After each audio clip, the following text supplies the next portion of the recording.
Okay. Three, two, one. The only gray Bienvenidos a Dos podcast. Pájaros, un Micrófono. What ¿Cómo does that está, mean? señor Goutham? Welcome to Two Birds, One Mic. Translated for European folk. Hola, me llamo Javier. That was my Spanish name Say in that in middle school. Japanese. Watashi wa Javier.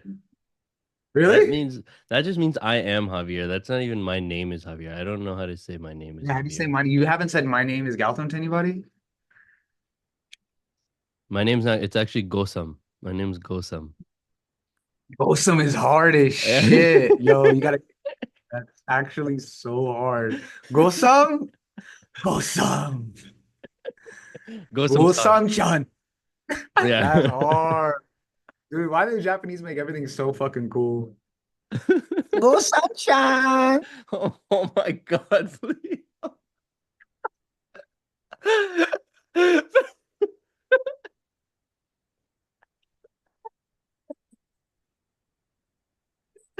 I don't, dude, I I don't. know that's how they be saying it, huh? Bro, it's honestly so funny because I feel like the only time I meet girls like that is when I was in Tokyo. Like the rest of the country is not like that, but those types really be doing like flocking. I feel like For the future Milan and Gautam, where you at right now, G? I'm in Japan right now. Yeah, that'd be funny. We're just talking about Japanese in a different country. I'm in Japan right now. I'm in Fremont. Osaka in my apartment. No light. I have the lights on at 11:54 a.m. So there's no Wow. like no natural Oh, light there's in no this room. windows?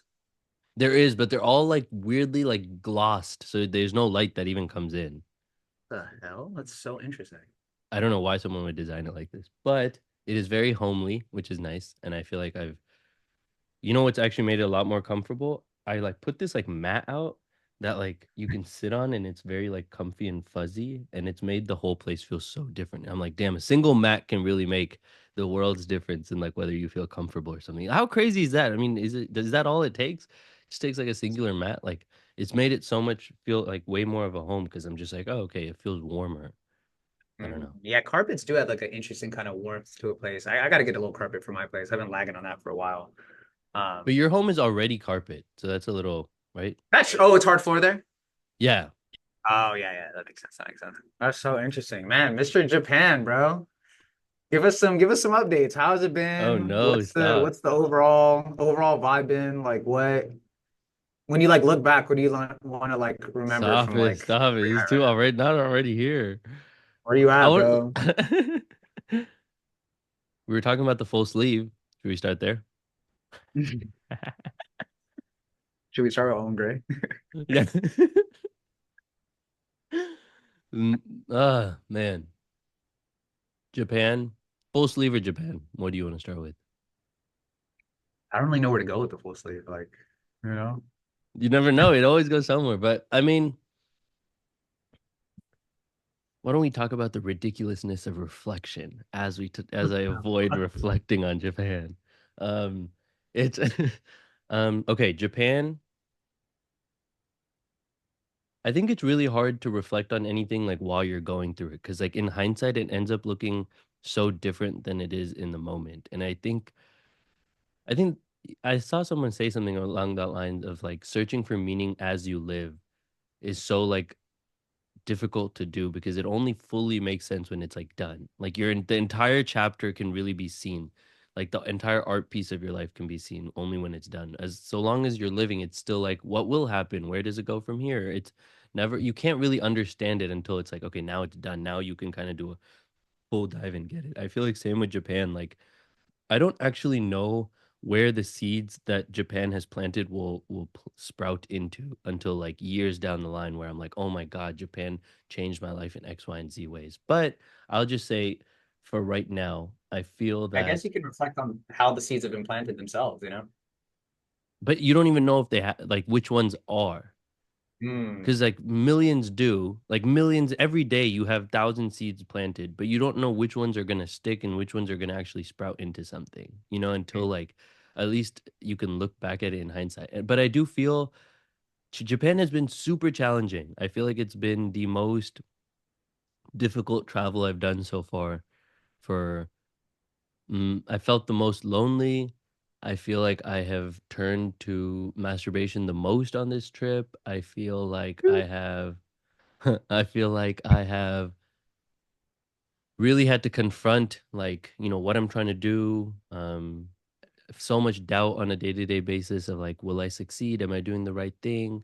Um, and it's been really hard. Yeah, more than Puerto Rico. Puerto Rico is hard, but not nearly as hard. I think my Europe trip was like the most like easy in terms of just like joyful. Those 3 months were so easy and joyful. And then I feel like um um what's it called? Uh India was like very profound in its own way. But yeah, but this has been really hard. What about you? How has I want to ask, how do you think that Japan, something I've been reflecting on a lot lately, has been uncertainty. Mm, And particularly the relationship between faith and uncertainty. mm. And so I'm curious, how do you feel like this Japan trip has like altered so far, altered your relationship to uncertainty?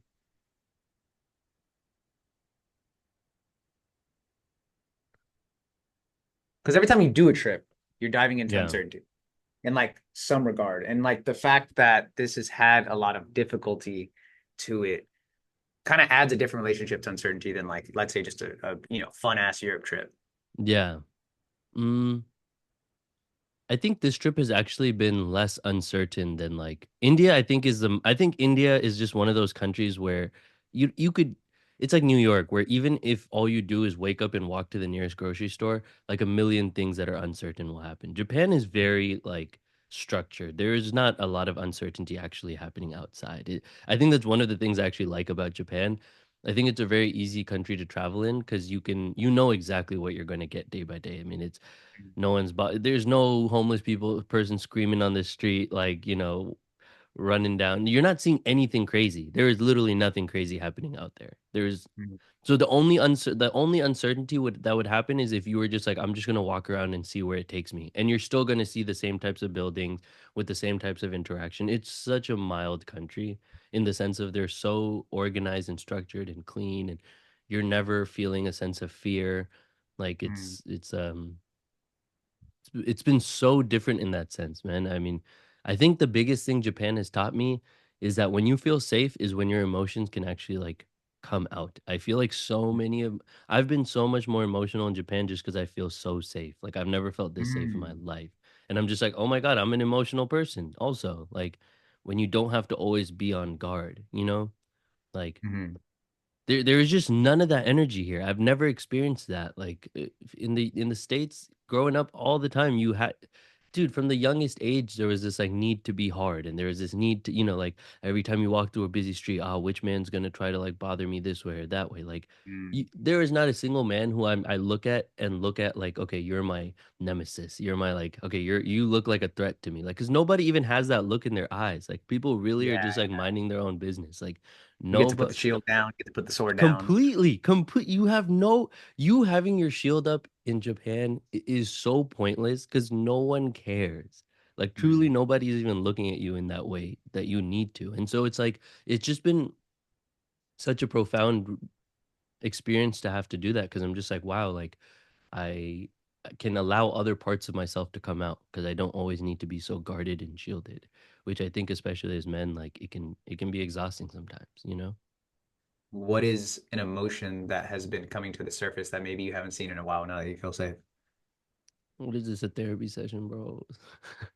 Tell me about your trauma right now. Stop it, bro. All right, let me think. You're I gonna wanted feel to today, ask. mother. I wanted to ask a question. Um,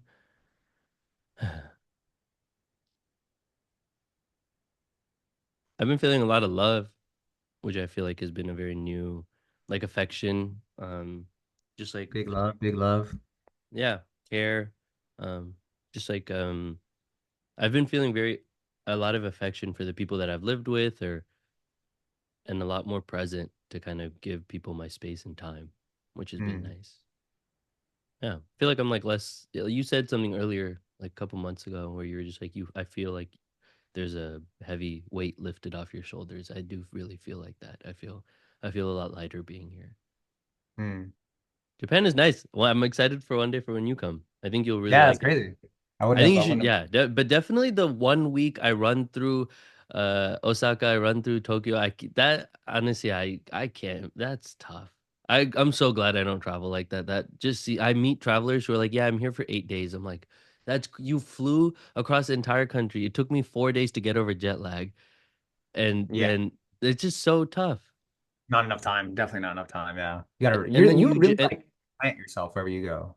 and then you're just like so busy the whole time. You're like 2 days here, 2 days there, 1 day here.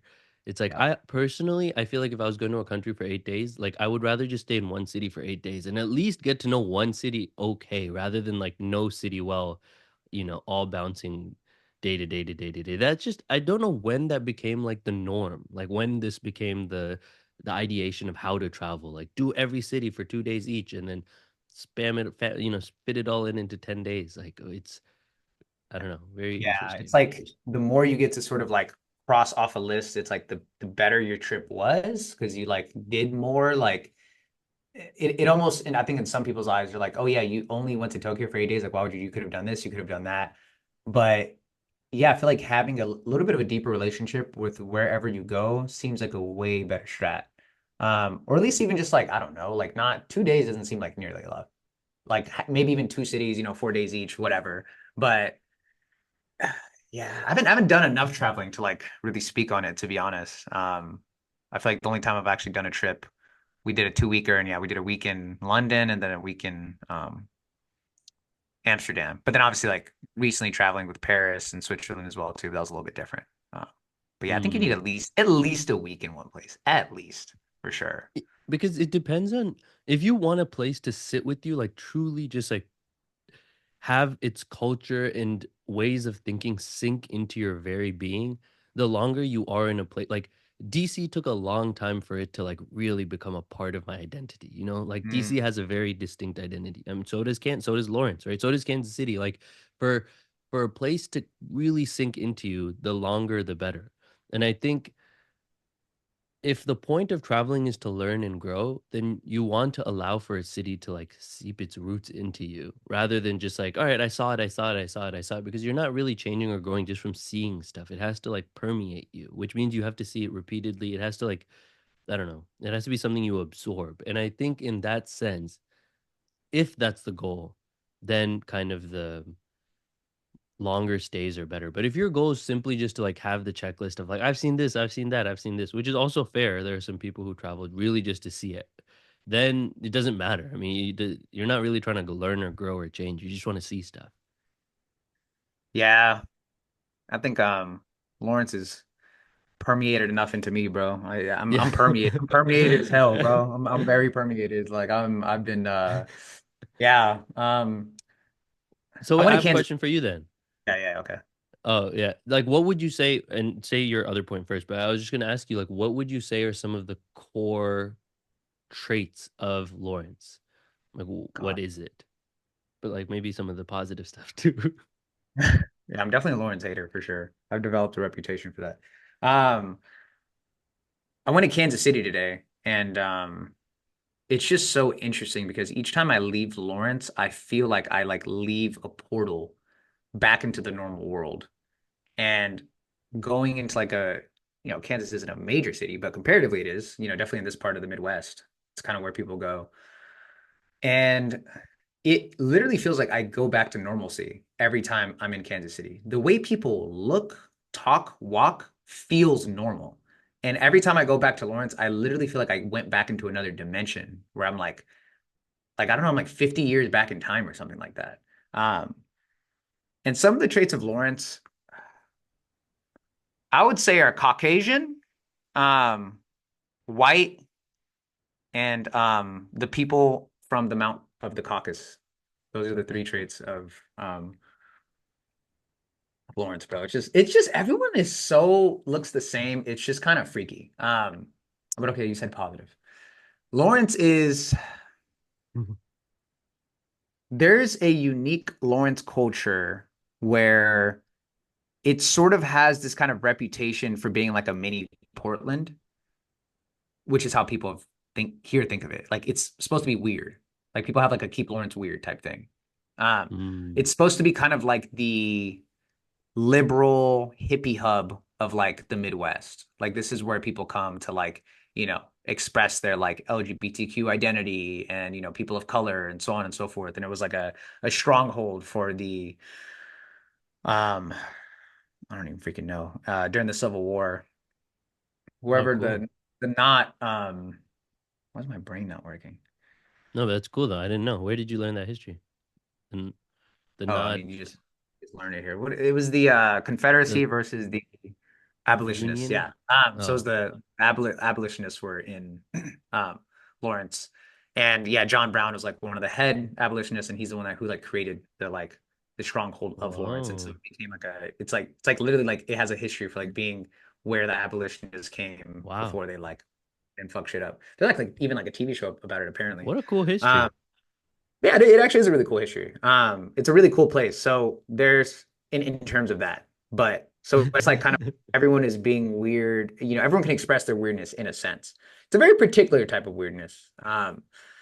And relatively, it's artistic and it's expressive. So that's what I would say. But again, everything is really relative. Like when I talk to people who are like from fucking you know, this place, Kansas, of 10,000 people in their home, then they're like, yeah, Lawrence is so cool. It's so big. It's so like free. And I'm like, oh, okay, I don't feel that way, but like, good to know. Mm, So yeah, I guess those are the traits of Lawrence. But yeah, man, I'm probably moving to Kansas City.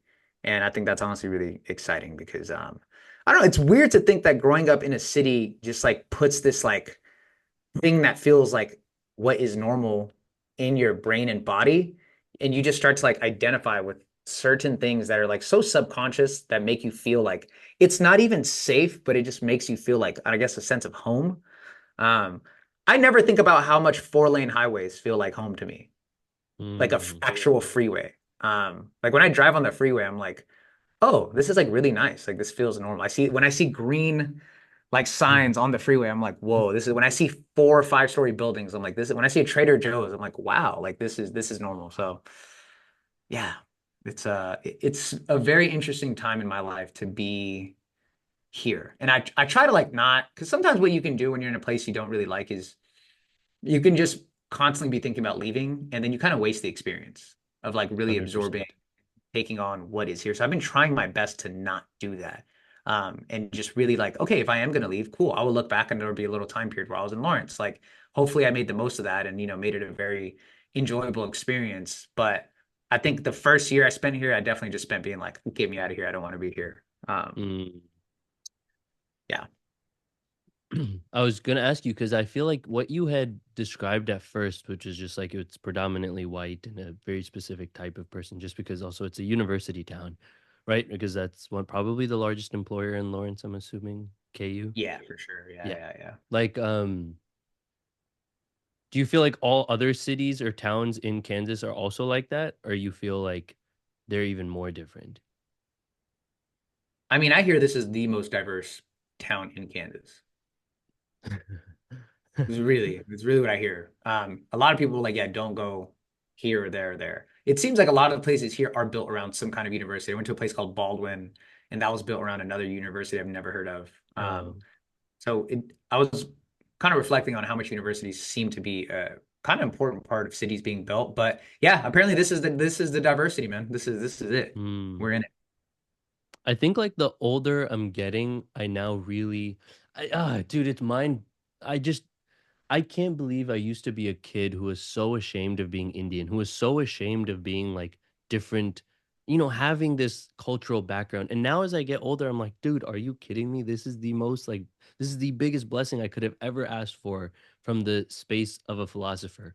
To be able to Mm, navigate different cultures and societies gives you so much range of thought and like diversification even of your ideas because you're not limited to just like seeing it in one perspective, and it's like there is nothing you could possibly ask for from a thought perspective that could be more um you know helpful in supporting your ideas. And so I'm just really grateful now to be able to have to be Indian, to also be American, to kind of navigate both of those worlds at the same time. And I think the more I travel, I'm like, damn, like there is such a clear difference between people who are like really American, who are very like, American, and like the whole world revolves around me, and this culture, and everything is through the lens of what we think is love, what we think is right, what we think is, you know, correct in the world. And it's been cool to kind really dismantle that kind of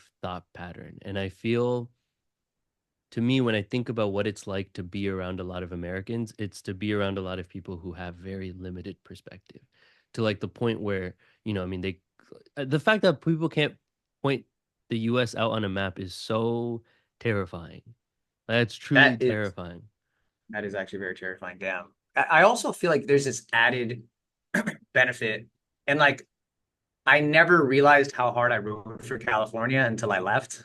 And now I'm like, Mm, I am actually so proud to be like, I'm not proud to be an American, but I'm proud to be a Californian. Like, I am like, that is like the weird, which I mean, you could say that doesn't make sense, and sure. But California, in a sense, is so different than the rest of the United States that it does make sense. And the melting pot that is California, what I've learned coming to the Midwest is that there are things that are obvious in California that are so unique to people living here. For example, and again, to some people, this may not sound crazy. To others, it might. It really depends where you come from. Eating sushi, knowing like the rolls and, maybe even some of their like basic Japanese pronunciations.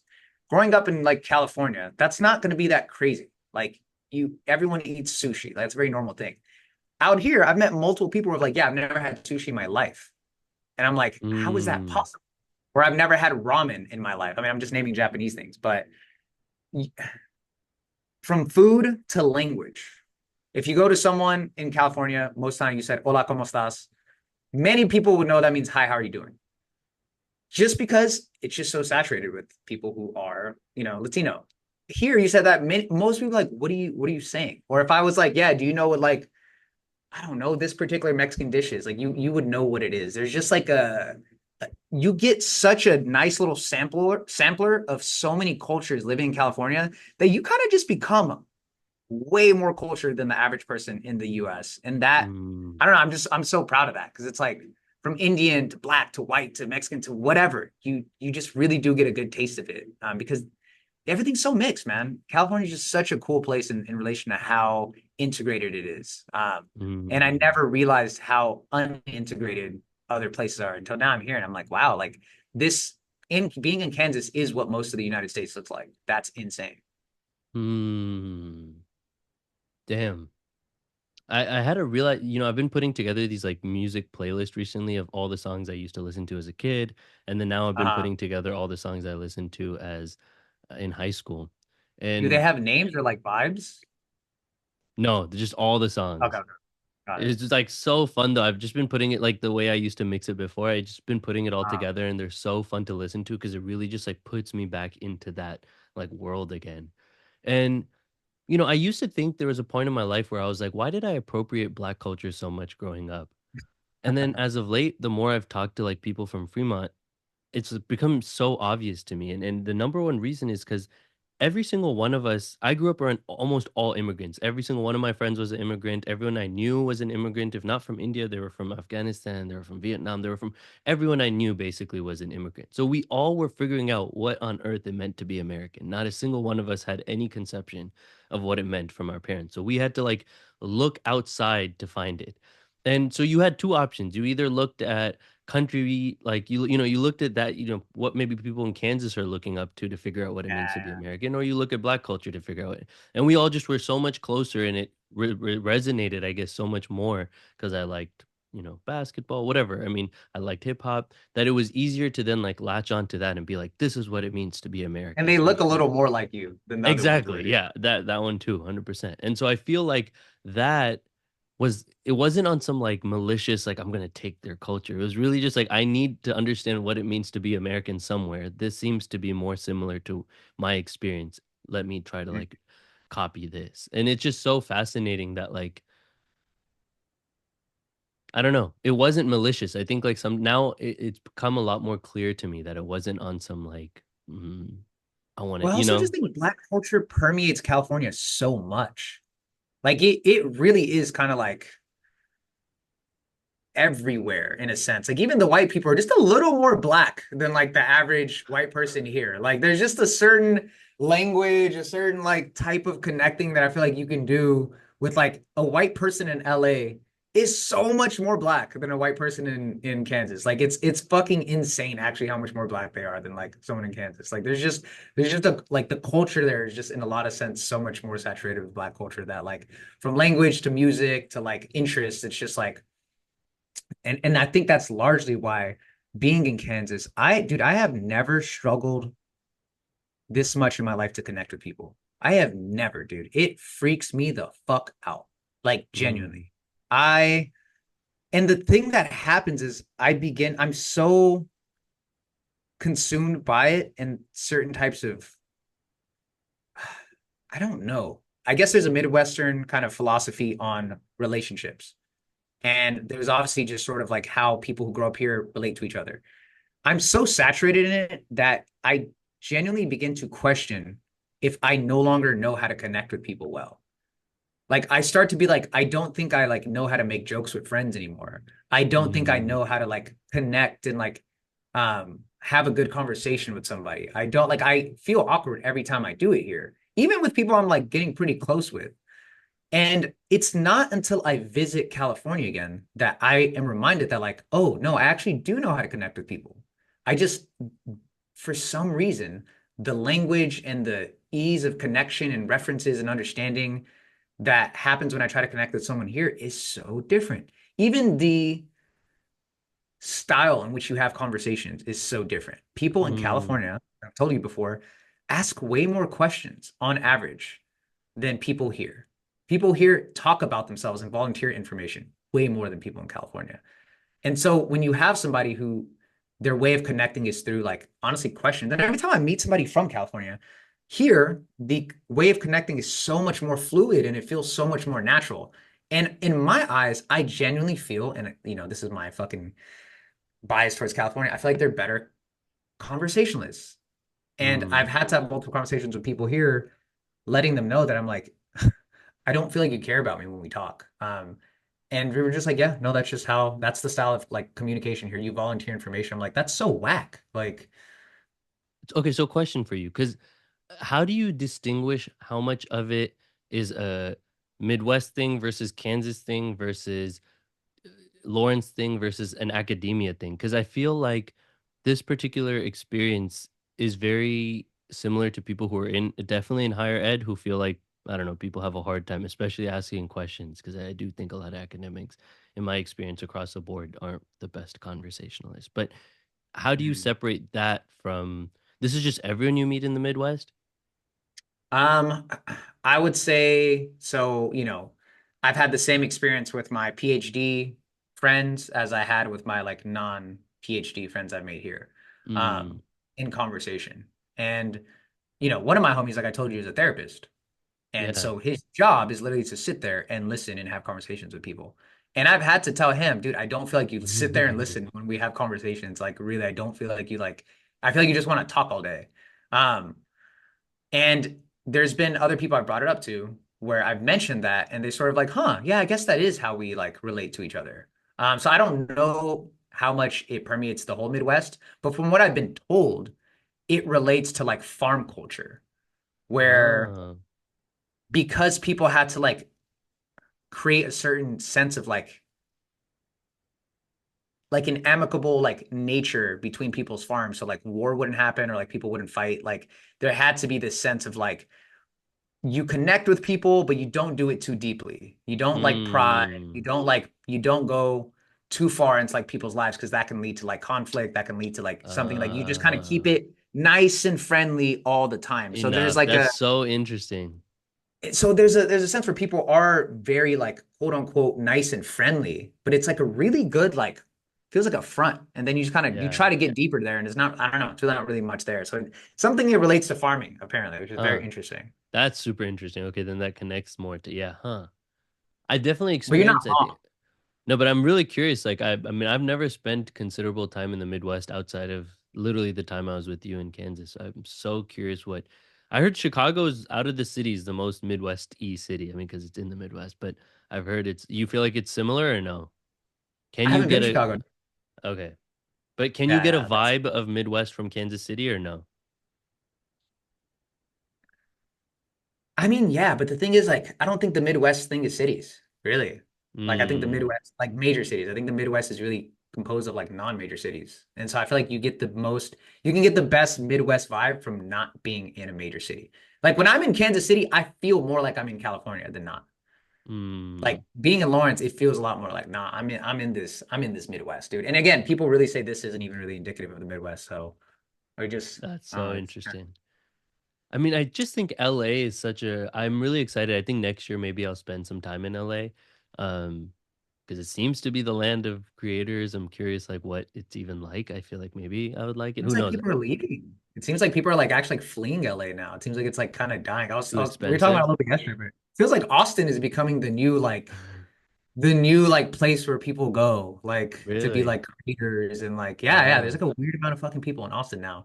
Um I've been seeing a lot of like social media influencers move to Austin. It seems like a lot of people are leaving LA because it's just it's too saturated, dude. It's too crowded. Like yeah. um And yeah. very expensive. But I do think I mean there is no place in the world that's like the Bay, but I for some reason I kind of I don't like even though I grew up there, I don't view it as home. Like I don't like that culture at all. So I'm very like thankful to be like, ah, these places are not like the Bay. But it's interesting Mm, because I feel like you have a deep love for LA. Like you love LA. I don't. You don't? But I feel like you No, compare your experiences often with LA as like the honestly, LA for me is just like a general reference for Southern California. mm. Like But San Diego's so different, no? it is, but it's also not. Like Really? Oh, interesting. again, different compared to what? Compared to L like yeah, I guess okay, yeah, yeah, fair. Like it's way more similar to LA than it is to Kansas City and like Chicago and probably Dallas. I mean, I don't know. I'm assuming um, but it is way like within the state. I mean, I would say they are very different. But yeah, LA itself. I mean, like what I like about it is like, dude, like the most interesting human beings I think in the U.S. live in LA. Like I really some of the most interesting human beings. Like New York is everyone. broken, bro. New York is also stacked. New Fuck New York has York. some fascinating people. No, New York for sure too. It's definitely like, but I think different people go to different places. Like I think there are creatives in New York as well, obviously too. But I do think most of the creatives go. I could be totally fucking. I have no foot to stand on. I think a lot of creatives tend to go like, I think when someone like, for example, my sister's wife, right? She grew up in Kansas City. Wanted to be an Sister's actor. wife? My sister's wife. That's crazy. My brother's wife. My sister-in-law. My sister's gay. No, my brother-in-law. So yeah. So his girlfriend wanted to become like a big time actor and like whatever. Like I don't know. She did like Broadway and Oh, didn't go really to cool. She did Broadway? not Broadway. She did like that kind of like singing and Okay, okay, theater, okay, like okay. theater where you like Yeah. sing and I Okay. don't know what it's called. But she didn't go to New York. She went to LA. So that's just where you go. And like so each person from the most talented person from every small town goes to LA. But then like only the most talented people out of that group actually like, make it. And so because of that, like even just the average personality, they're just so talented, dude. Like they do like Mm. 20 things. They're like, yeah, I'm like a painter, but I'm also like a Muay Thai fighter. And like, yeah, I could sing and like play guitar and like I could play the flute. But, like I'm also running like, a fucking weed business on the side and like I detail cars and like, yeah, my dad was like an actor back in the 80s. Like, and I'm just like, what? And they work at I don't know. It's so interesting to see that level of talent in people. And then, around here, like everyone's pretty chill, bus driver, they work at a restaurant. But the cool thing is like in LA, you aren't like valued for that. Like it's like, oh, you're not famous, like you're not shit. But out here, like you're actually really valued if you're like the bus driver. Like people really care about you. They're like, oh yeah, that's like Larry, he's the bus driver. Like we love him. Mm, So it's very interesting what tool you used to.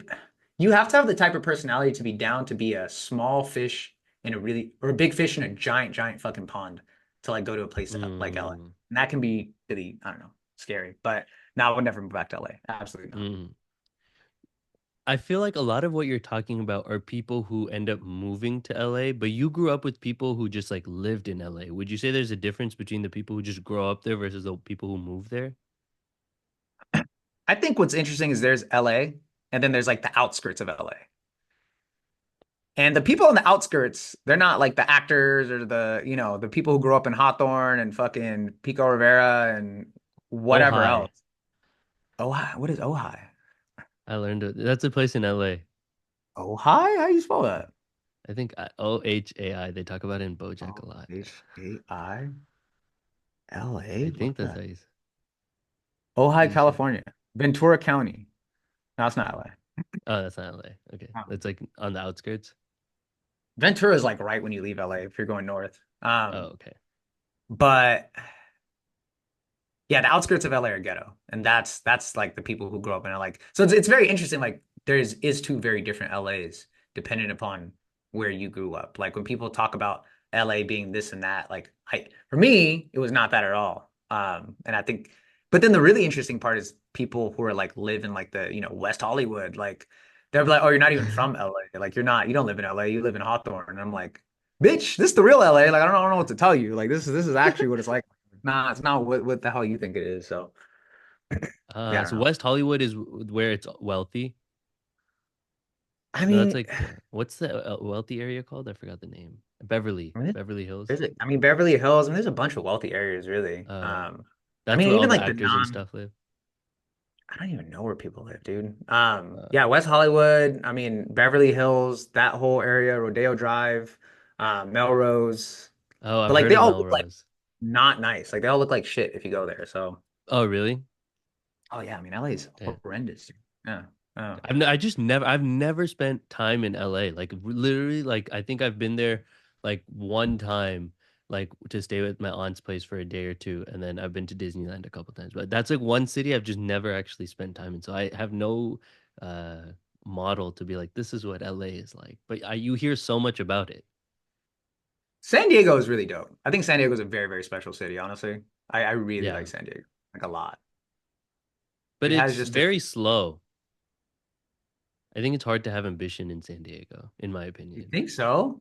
Yeah, I mean compared to like places like the Bay, like you'll and even DC, like I think there's something really cool about being around others who also have a lot of ambition because it's you Mm, can bounce ideas off each other and not only that you can help each other rise. I feel like in San Diego, it's I mean people are really just happy surfing like on the weekends it's like it's mm. not it's people aren't on the at least in my opinion on the grind.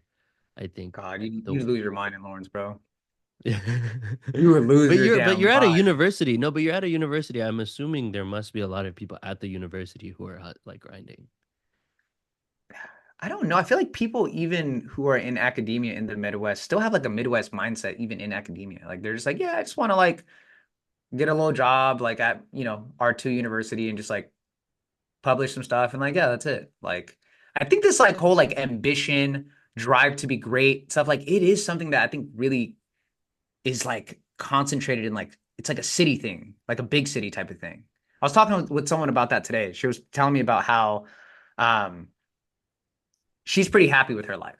Like, she feels like she's worked hard and she is content with, some of the kind of goals she has for her future, but she's not like trying to do anything crazy. And then, she went and visited her family in Chicago.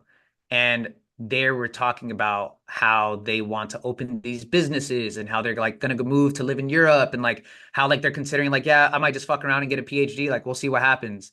And it like angered her because she was like, she began to feel like she wasn't like demanding enough of her life. Like it was like wrong that she wasn't like dreaming bigger for her life. But at the same time, she felt like the people there weren't actually doing anything with their lives. They were just like dreaming constantly. And I was telling her that I think that's actually like a pretty common thing when you're in like a really big city where like everyone there has that sort of like something she said was like they never seem happy no matter where they're at. Like they always just want more. And I was like, dude, that's definitely like a city thing. Like I definitely think a big city Bay Area, probably DC, New York, whatever. Like that's more of the norm than it is people here who like there's no person most people here aren't like, yeah, I'm trying to be the greatest in the world at something. They're just like, yeah, I just like want to like get the job and like just work here, like build my family, and that's like I'm good with that for the rest of my life. Um, which I think is very interesting to think about the fact that this greatness drive could just be a consequence of living in a city where everyone's like more, more, more. Yeah. And a competition thing, I think. Just like if you grow up thinking of the world as a very like competitive place where you're like, I need to excel at everything that I do to be able to survive in it. I think which could just be yeah, but that's why it's interesting. I feel like San Diego is really needed for me because I came from a place that was way too competitive, and then to go to somewhere like San Diego where met people who knew what leisure was, like truly, like on the middle of Yeah, the week would go to Black's Beach and just hang out nude on the beach. Like that was I never met those people in the Bay, so it was really nice to kind of for me, San Diego is a much slower pace than the I Bay. love that vibe, man. I love it. Yeah, I really do. Like, it's nice to have ambition, but it's just a bit suffocating. I really think it's a bit suffocating, and everyone around you becomes competitors. yeah. And for me, it's really hard to build when I feel like the people around me I'm building with are like all competitors. It's just like I love the vibe of people in San Diego who are just like, let's just chill, man. Let's just enjoy Yeah. life. I'm like, it's a great place to settle down in. I think like if I where I'm gonna settle down will definitely be San Diego or Santa Barbara. Like absolutely, without a Really? question. Santa Barbara is We interesting. You like I feel like Santa Barbara has a lot of young people. Like, um no? at the university. But But outside, the no. Santa Barbara itself, like the so Ala Vista is where the university is, and that's kind of like a little bit outside of like Santa Barbara, like the main Oh. like place. But Santa Barbara itself actually has a lot of older people. Oh, Um, and it's cool. definitely like a slower vibe too. Yeah, it's like a yeah. But okay, I know you're not No, gonna but it's like this. cool. It's cool. No, but it's cool to like travel the world. I feel like even our ability to have this conversation is so special. I mean, truly, that it is, we have been afforded a certain privilege to be able to have experienced so much of the country, you know? Like m a lot of people, these are just like names. They're just like abstract concepts. The fact that we can at Yes. least connect some experience to each one of these places, whether it's New York, Kansas City, whether you've been to, I mean, you've even planned on going to Oklahoma or, whatever, Chicago. I mean, we have some visual of each of these places, which is awesome. So Yeah, I beautiful. mean, most of the people I grew up with, I mean, still haven't left where we grew up. Like, shout out to my homies in Orange County, but like they're still there and like haven't traveled really too much. And I think they're gonna live there for the rest of their lives. And I always just question what the difference in our brains is. And it's largely cultural. Obviously, like, a lot of them are, Mexican and families like really everything for, that particular culture. So I understand that. But I just never have had this feeling like I can stay in one place. Just never had it. I've always been like, I want to adventure. Like I want to continue going to other places. Like the idea of growing up and like dying in the city I was born in is horrendous to me. I just like I could never imagine that. But to some people that's like beautiful. They're like, oh yeah, I love this place. I was born here. I want to die here. And I don't know. It's kind of baffling to just think about how many people are still there that I grew up with. And I don't think they're leaving. I don't know. It's kind of sad in one way to me, I guess. Hmm. I've been having this experience recently where when I grew up, mm, it was like really clear. It's crazy as you get older and older and you see how far people's lives have diverged. Like all the kids that I grew up with who like quote unquote weren't, didn't really put their full effort into school or whatever. I mean, to Mhm. see where their lives are, I just got in touch with some of them now. Like they never left Fremont. Like they've been in the Bay the whole time, and then they started working at the airport, or they started working. They started working a whole bunch of other jobs. Some of them went to college, a lot of them didn't, and it's just kind of.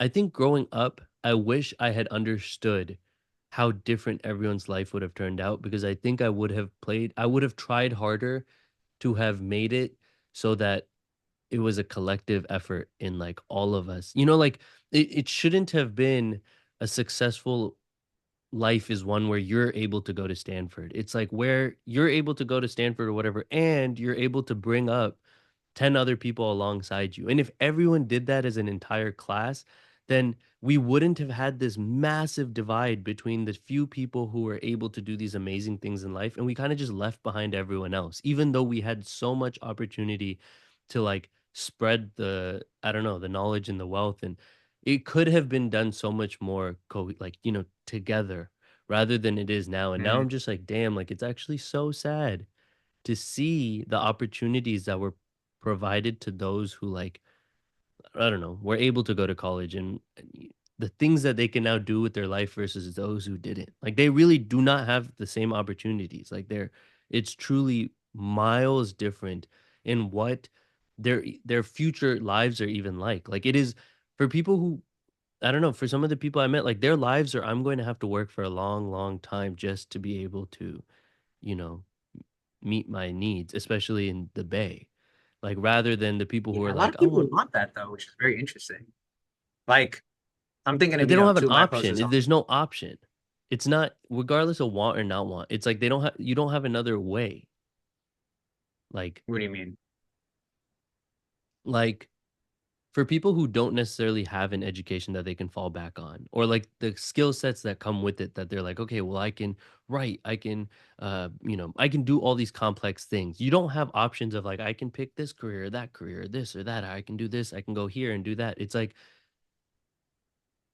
it's not even just a capacity thing, it's even like the ability to dream and then go make it happen. And all of those things, which itself are really challenging. Like you start to feel like, okay, I only have these two jobs in front of me, and I'm either going to be a waiter for the rest of my life, and then hopefully I can make my way up to a manager, or I'm going to, you know, it's like there's only one way towards employment or sustenance, and it becomes really entrapping in that way.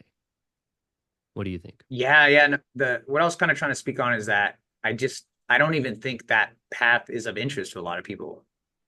At least like where I grew up. Like again, two of my closest homies from Orange County, like don't have bachelor's degrees and like I don't think they care to.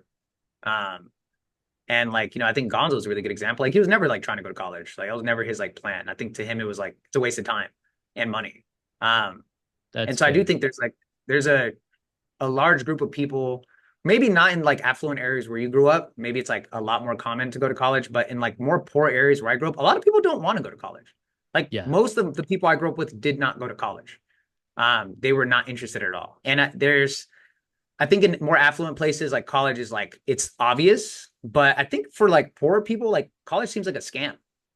It's Yeah. like, what the fuck am I going to go here for 4 years and do this? And a lot of people aren't interested in that particular way of learning. And their parents were, blue collar workers, whatever, and they want to become that as well too. And they view that as like a better path. Um, and again, it's interesting now seeing, the sort of the differences in our lives. But um, I also didn't grow up wanting to go to college or thinking that that was even something I was interested in or cared about. I got, very lucky to have some people who brought me along the way. Like you were literally saying, the importance of bringing people up with you. Had I had people not brought me up in the way in which you're talking about, I would not be in college. Like if people were just like, it's all about me, fuck everyone else, literally would not be here. And so I also couldn't agree more with what you're saying is that like if there was more of a mindset of like, hey, so this person's falling behind. Like, let's really encourage them to, do their best because maybe the reason that they're not succeeding isn't because they, aren't smart enough or, don't have the capacity, but like maybe they just have never had somebody like encourage them or believe in them or like even support them in the way that, is needed to succeed. Um, so I think balancing that difference between people who just don't really genuinely don't want to and people who like don't feel inspired to is very Yeah. interesting. Yeah. I just and I think the Bay is also different in the sense that if everyone around you also are doing similar things to you, you won't really feel like a lack. But Mm. when everyone else, I mean, my high school is so clearly split. It's like you have the people who all went to the Berkeleys and the Stanfords and the Harvards and then now are making whatever loads and loads of money. And also, not only it's not about the money, but it's about the possibilities, like the opportunities that they are able to have. They can live where they want. They can take a month off whenever they want. They can not work for 5 years and still have enough saved to like make it last. Like they, it's the opportunities that now have come with the education that they were able to have and then the things that they were able to do versus yeah, I mean I think the disparity is so massive because I mean you were even telling me earlier that only a few people from your high school went to college, right? And you're the only one to get a PhD, I think. That I'm not 100% sure of. I don't know anybody else who's gotten a PhD. Or is getting their But PhD. I mean from your grade at least. Yeah, yeah. For my grade, I don't know Yeah, anybody else. that's what I'm saying. So like But that in I think a itself. handful of them did go to like undergrad. My Okay. particular homies didn't. Yeah. Um, but I think a handful of them like did go on. But yeah, I don't know anybody else who's gotten a PhD. Which is kind of cool. Which is kind of cool that you are the one to you I was kind of bottom 25 of my class. yeah. Um, which is yeah, just kind of a trip. And I think I was bottom 50, shut the fuck up, no, but you I weren't. was 25. Yeah, I mean I had very mid grades in high school. But Weren't like you like at least in like B? Are people just that like everyone just getting oh A's like yeah, that? everybody was yeah, everyone was just I had like a 3.3 or something, but that's And you were still in bottom 50? yeah, for sure. Yeah. People were Crazy, dude. Wow.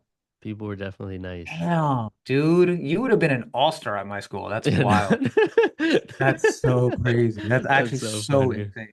Wow. I had it. Yeah, I mean, I literally had a 2.0. That's so crazy. Damn. That's kind of scary. Holy shit. Okay. I know you got some resistance towards this, but as much as I'd like to look back and look back at this podcast and talk about California and Kansas, we're gonna get into the personal hour. Um, you recently wrote a really nice paper article.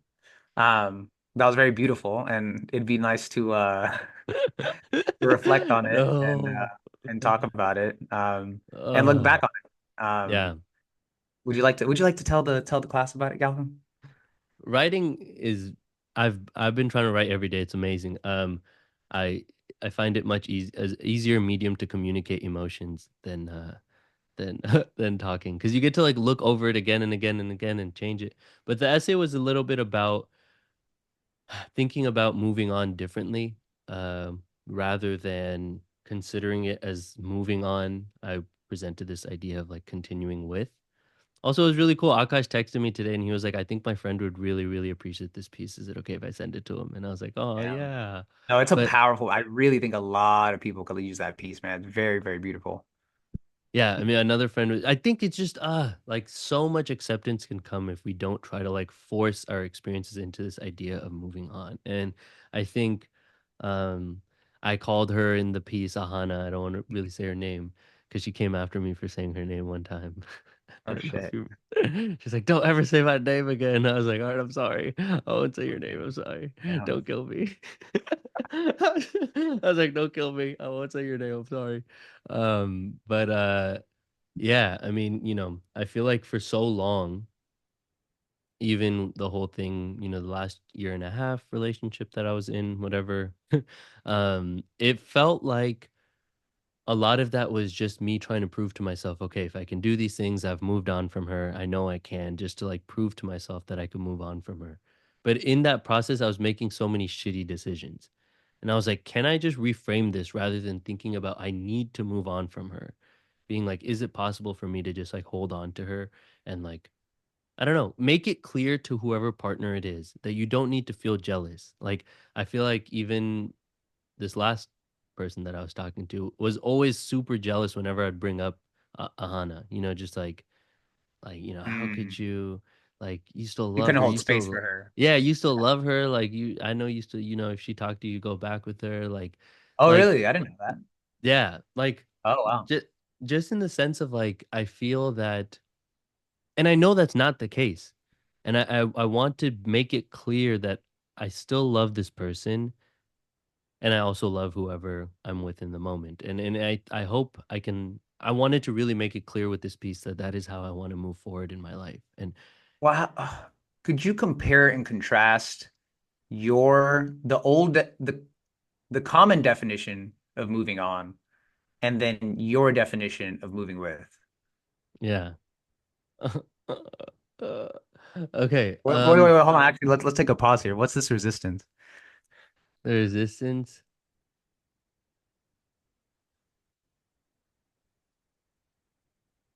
Hmm.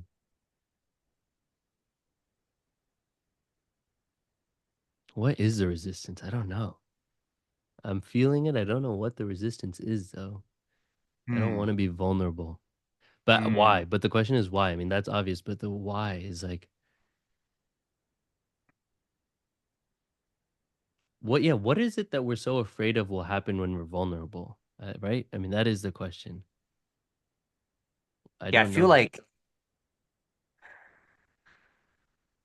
it's it's I feel like our conversations can have two different wavelengths, which is the wavelength of like intellectualizing everything, which I feel like is kind of what we've been doing the last, I don't know, let's say 30 minutes, which is beautiful as well. And then the other wavelength of the vulnerable, examining our emotions, our past, our history, whatever. And it is always an interesting transition. And it's really interesting when I can sometimes feel like the intellectuality is being used as a mask to not go into the vulnerable, which is I felt that this entire time, which is why I've been pushing into the Nice. vulnerable. Um, It's funny, I actually I like was just I've been using ChatGPT differently. I've been asking it. I no longer allow ChatGPT to edit my pieces because I realize when I read it in the future, it no longer feels like me. And so I okay. don't allow ChatGPT to edit my vulnerable pieces. But what I do ask it is I will send it and I'll be like, what are your thoughts on this? Like, tell me what you think. And then based on what it thinks, if I agree, then I'll make some changes. But Oh, nice. it had said on this same piece, my original first draft looked very different. I sent Oh, it and it was just like it literally said it seems like you're using your intellectualization to mask how you're really feeling. And I was shut like, up. no. I was It like, dude, said I got that? it said that. I got called No out so way. hard. I got That's called out hella crazy. hard. Yeah. Wow. And so then I Wow. changed, and then that's why it actually became so much more vulnerable. The original first draft was not vulnerable at all. Wow. Like, That's crazy, dude. yeah, it was completely intellectual, the first one. And Whoa. then I completely trashed it and created another way more vulnerable piece. That's so interesting. Damn, ChatGPT cooked you, bro. That's wild. Yeah. Call it out. Which is That's so so funny. crazy. But it's, you know, I'm just afraid, yeah, I guess I'm afraid to like be seen, I guess, like to truly like be seen. I think it's just like scary to it's nice to be able to control what you put out there and to be like, this is who I want you to view me as. And, I figured it out. But to like really be like, damn, I'm very like scared and lost and confused. And I actually have no idea what I'm doing with my life. It's just kind of scary to put that out. I don't know, Yeah, you when you know? start feeling, you gotta let your hand, you gotta take your hands off the wheel, you know? Like you're Yeah, not, you ain't steering it no more. exactly. Like and as a man, I've been talking about this a lot recently with, getting a better understanding of my feelings is that any feeling that doesn't represent self-control and self-respect, I avoid because if I'm not controlled, anything can happen. If I let my feelings come out, anybody can perceive me in any way, and they're perceiving something real about me. It's not my idea. It's me and how I feel. It's arguably the most essential part of who I am. And yeah, I could say something that isn't thought through, and I can feel a certain type of way. I could start crying, whatever.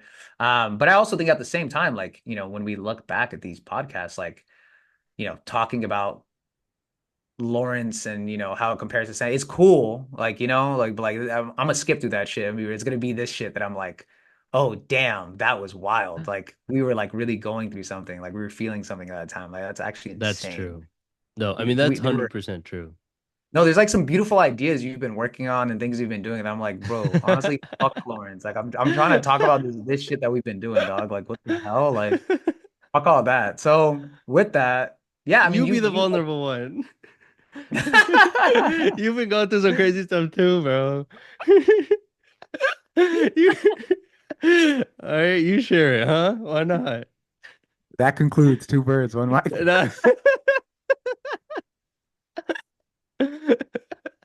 Uh, That's okay, no, but for funny. my own personal edification, I'm actually really curious because I did read Yeah, most yeah. articles, I did not finish it, but I do want like you're fleshing out a philosophy here, which is this idea of like moving on versus moving with. Like, what would you say is the difference?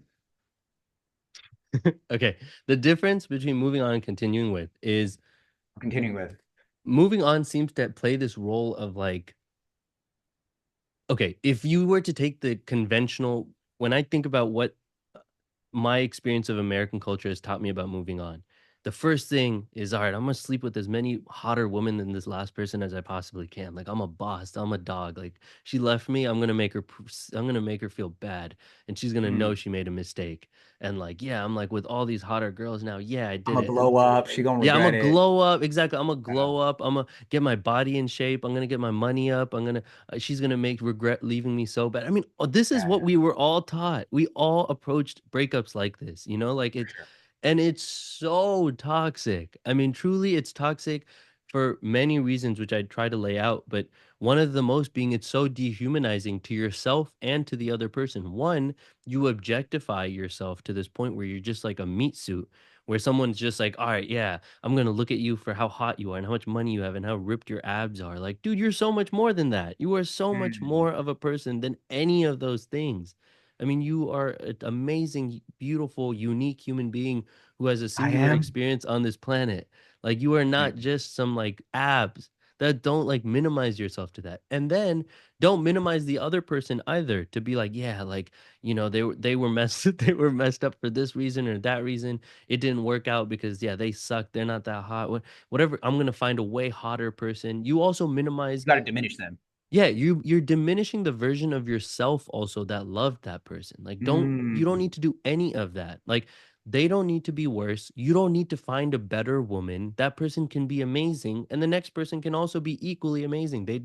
You do not need to linearly move up and keep glowing up and being like, I'm with the hotter girl, hotter girl. It's not all about that. You don't, and I think that entire ideation causes this like disconnect because within every person they know they still love that person. Dude, I know Mm. for a fact everyone who's like, yeah, I moved on, I'm so hard, there's a tender part of them that still loves that person in the past. Yeah, yeah. Everyone You play has that that. Joji song, "Glimpse of Us," they all gonna start crying. Like, Yeah.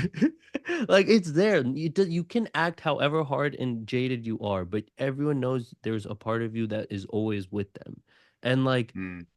we need to start acknowledging that and honoring that and not making it feel like you're wrong for having that, not making people feel like they're wrong for having loved in the past. I've just seen so many guys who are so insecure. There's this one, I used to watch this, like, there's this couple, their name Ryan and Montana. I don't know. They remind me hella of you and Brie, like hella. It's this one, What the fuck? You just said he's there's hella this one. insecure, bro. No, no, no, no, no, not the insecure. How they look, how they look, Oh, I'm how they cooked. look. I'm No, no, how cooked. they look, how I'm they look, so cooked in my how life. they look, how they look, how they I look, gotta go. how they look. Remind me hella of you and Bree is what I meant to say. She's like They look insecure. like Filipino, and the guy's like light skin, hella jacked. Oh, Like fuck. they just Hella Jack. All right, you redeemed yourself, yeah, bro. We're good. We're good. We're good, bro. they no, but actually, you guys have very similar aesthetics. And Ryan and not who? Ryan and Montana. They're gonna look Yeah. so fucking different. Watch. No, no, no. Look, you guys look different, but I'm just saying as a cohesive, as a This unit. dude's like Mexican, bro. Is he light skinned? Yeah, he's light This skinned. dude's for sure Mexican, bro. No, but he's light skinned though. He's definitely light skinned. Okay, okay, okay. Continue. You see it though? No, this dude's Mexican, bro. This dude's 1 million Are you percent Mexican. sure? Oh, yeah, for sure. Oh, I always thought he was light skinned. He's got light skin energy though. He definitely has light skin energy. Yeah. Like he has black friends, like for sure. And they Absolutely. and they make a lot of TikToks together and they're in some ways. Okay, but I was recently just like, oh, I wonder what they're up to. Watching a video and she like talks briefly about like they're married now. She talks briefly about like her past boyfriend or something. He got hella mad. He was like, "You like, why would you bring that up in the video?" He's like, "Why would you bring up your past boyfriend? You know how that makes me feel. Like, why would you bring that up?" And she's just Mm. like laughing it off, and it's like supposed A to be lot of cute. people don't like that. Like it's Yeah, like wrong. Yeah, it's supposed to be like cute. That's why they put it out into the internet because it's like, oh, look how yeah. cute and like caring he is. He doesn't like me. It's like accepted. But I'm like, dude, this is crazy. This is actually crazy. Like the fact that this is accepted is weird. Like it's actually problematic to be like, oh, you loved someone or someone loved you in the past. That makes me so mad and angry now. Like I hate that. And that naturally comes up for me too. This girl that I just went Mm. on a date with, was telling me about her last boyfriend, and I got immediately jealous. But it was Mm. nice in that moment to be able to connect to my peace and be like, look, if you want someone to accept the fact that you love and have loved, then you need to accept the others that they have loved and can continue to love as well. And I was like, I need to be that person that I want them to be for me. And it's like, I'm no longer going to be that so insecure, jealous person that's like, you loved someone else. That makes me feel so insignificant. Like, it's like, it's Mm. so small. Like, I don't need, in doing all that, you make yourself so small. You know what I mean? You're like just you, lying.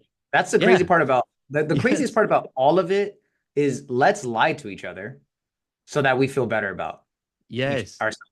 That's insane. If in my opinion, truth is at the heart of love. And I do not believe you can say you are really in love and experiencing the full breadth of love with another person if your relationship is built upon illusions and delusions. I really don't think you can. You don't actually know the person if you don't understand all their past loves yes, fully and yes. how it transformed them and how the consequence of that situation created the person you now love today. Yes. Yes, yes, yes. And so that is, I guess, at the core of what it is. It's like I don't want to hide this. I don't want to put her down. I don't want to put myself down. I just want to accept it for what it is. I don't need to move. I don't need to move on. I don't need to Yeah. move away from her. Like I can just continue with the memory of her Mm, and be proud of myself for being able to have loved, and that be like proof that I am capable of it, mm. rather than it being like something that causes pain. Like, what's wrong with that? The fact that I've been able to love and have had that experience I'm so grateful for that. There's no sense of me that's like, like, I wish it never happened, or I wish it like continued. Like, I'm actually happy with exactly how things turned out. And I was always really curious about all of Bree's last relationships, and I'd ask a lot of questions. But what I found really interesting was when Bree and I broke up and she started dating another dude. I asked her, I was like, "Did he ever ask about me?" I was like, just curious, like how I was portrayed and what the thoughts were. She was like, "No, mm, he never once asked about you, like 0%." And it's interesting because this guy's like I mean, apparently he's like a practicing Buddhist, and like I'd expect him to be so like, the interdependence and interconnectedness of everybody would, in my opinion, push you to want to know about that. Detachment from ego and so on and so forth. But he didn't care at all. And that really blew my mind because like I've asked like in-depth questions about every single one of Bree's relationships because I'm so curious how the person I am love today was created. Like, what are all the experiences that shaped you? And arguably, the most formative experiences are going to be from your relationships.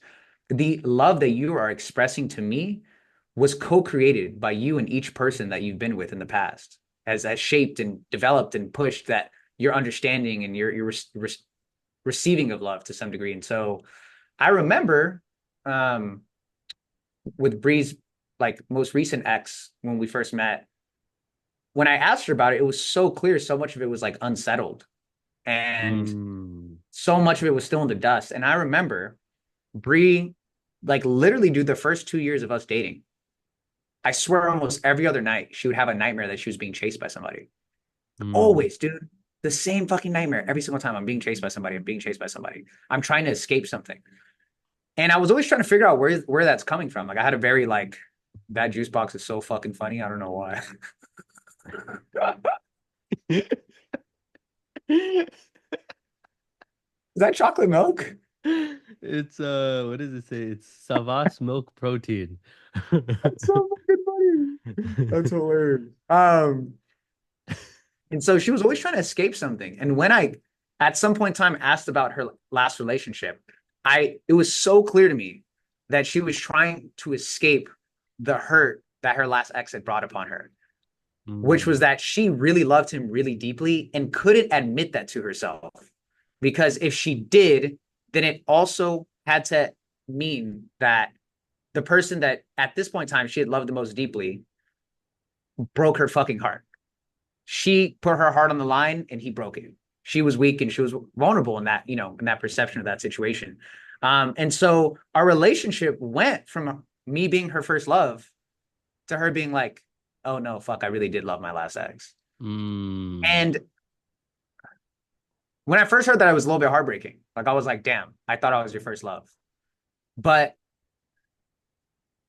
when I separated my ego from that situation, I really was able to like feel happy for her, like admitting that to herself. And I like really encouraged her one week, and I was like, I really think you should like reach out to your ex and like whatever it is that you feel like is left in your heart to say, like I feel like you should say it. She didn't end up doing that. She ended up like writing like a letter to him or something like that. Anyways, the dreams went away after that.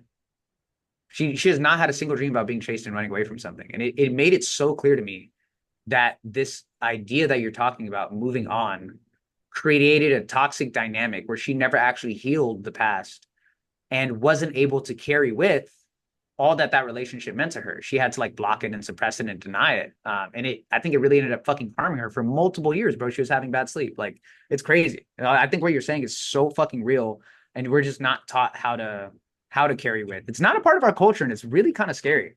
Because then it's like, damn, bro, like are people just gonna like drop the idea of me and just be like, yeah, he was a toxic asshole. Like, let's leave him in the Yeah, past. that's it. Like Like, no. that's all the entire 7 years or whatever. That's all of it comes down to I was just stupid, they were stupid, fuck that guy. That I mean, really, like, are we gonna diminish ourselves, the version of ourselves who cared about that person and loved that person for so long just to that?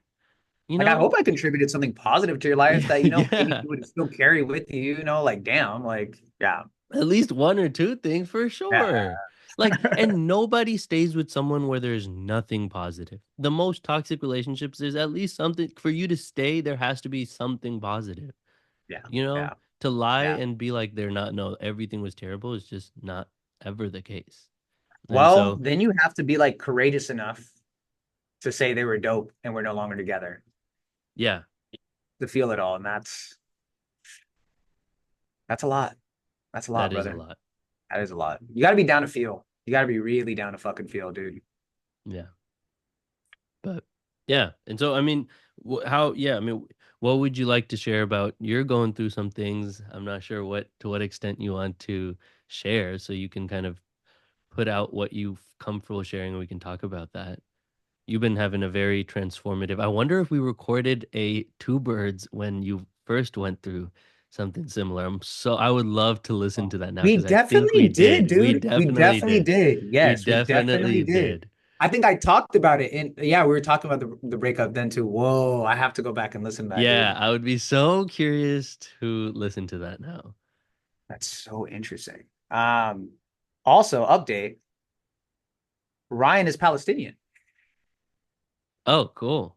That's fucking crazy. Anyways, How did you come up with that right now? You just looked I and just saw it. saw it, bro. Like, that's He's crazy. Palestinian. What? Just 100% Palestinian? I don't know. You just said a lot of people don't know, but I'm Palestinian. Crazy. Nah, that's maybe like 5%.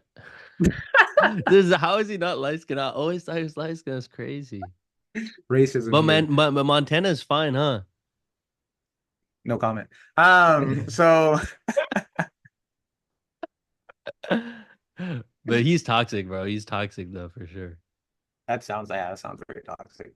But Well, she's I mean, not. yeah, I mean, I'll be open about it because I mean, yeah, dude, I'm gonna look back on this one day, and I mean, no one, we're really the only listeners. There's gonna be some random people on YouTube that maybe click on this, but they don't know who we are, and you know, I'm not gonna post this one on my Instagram.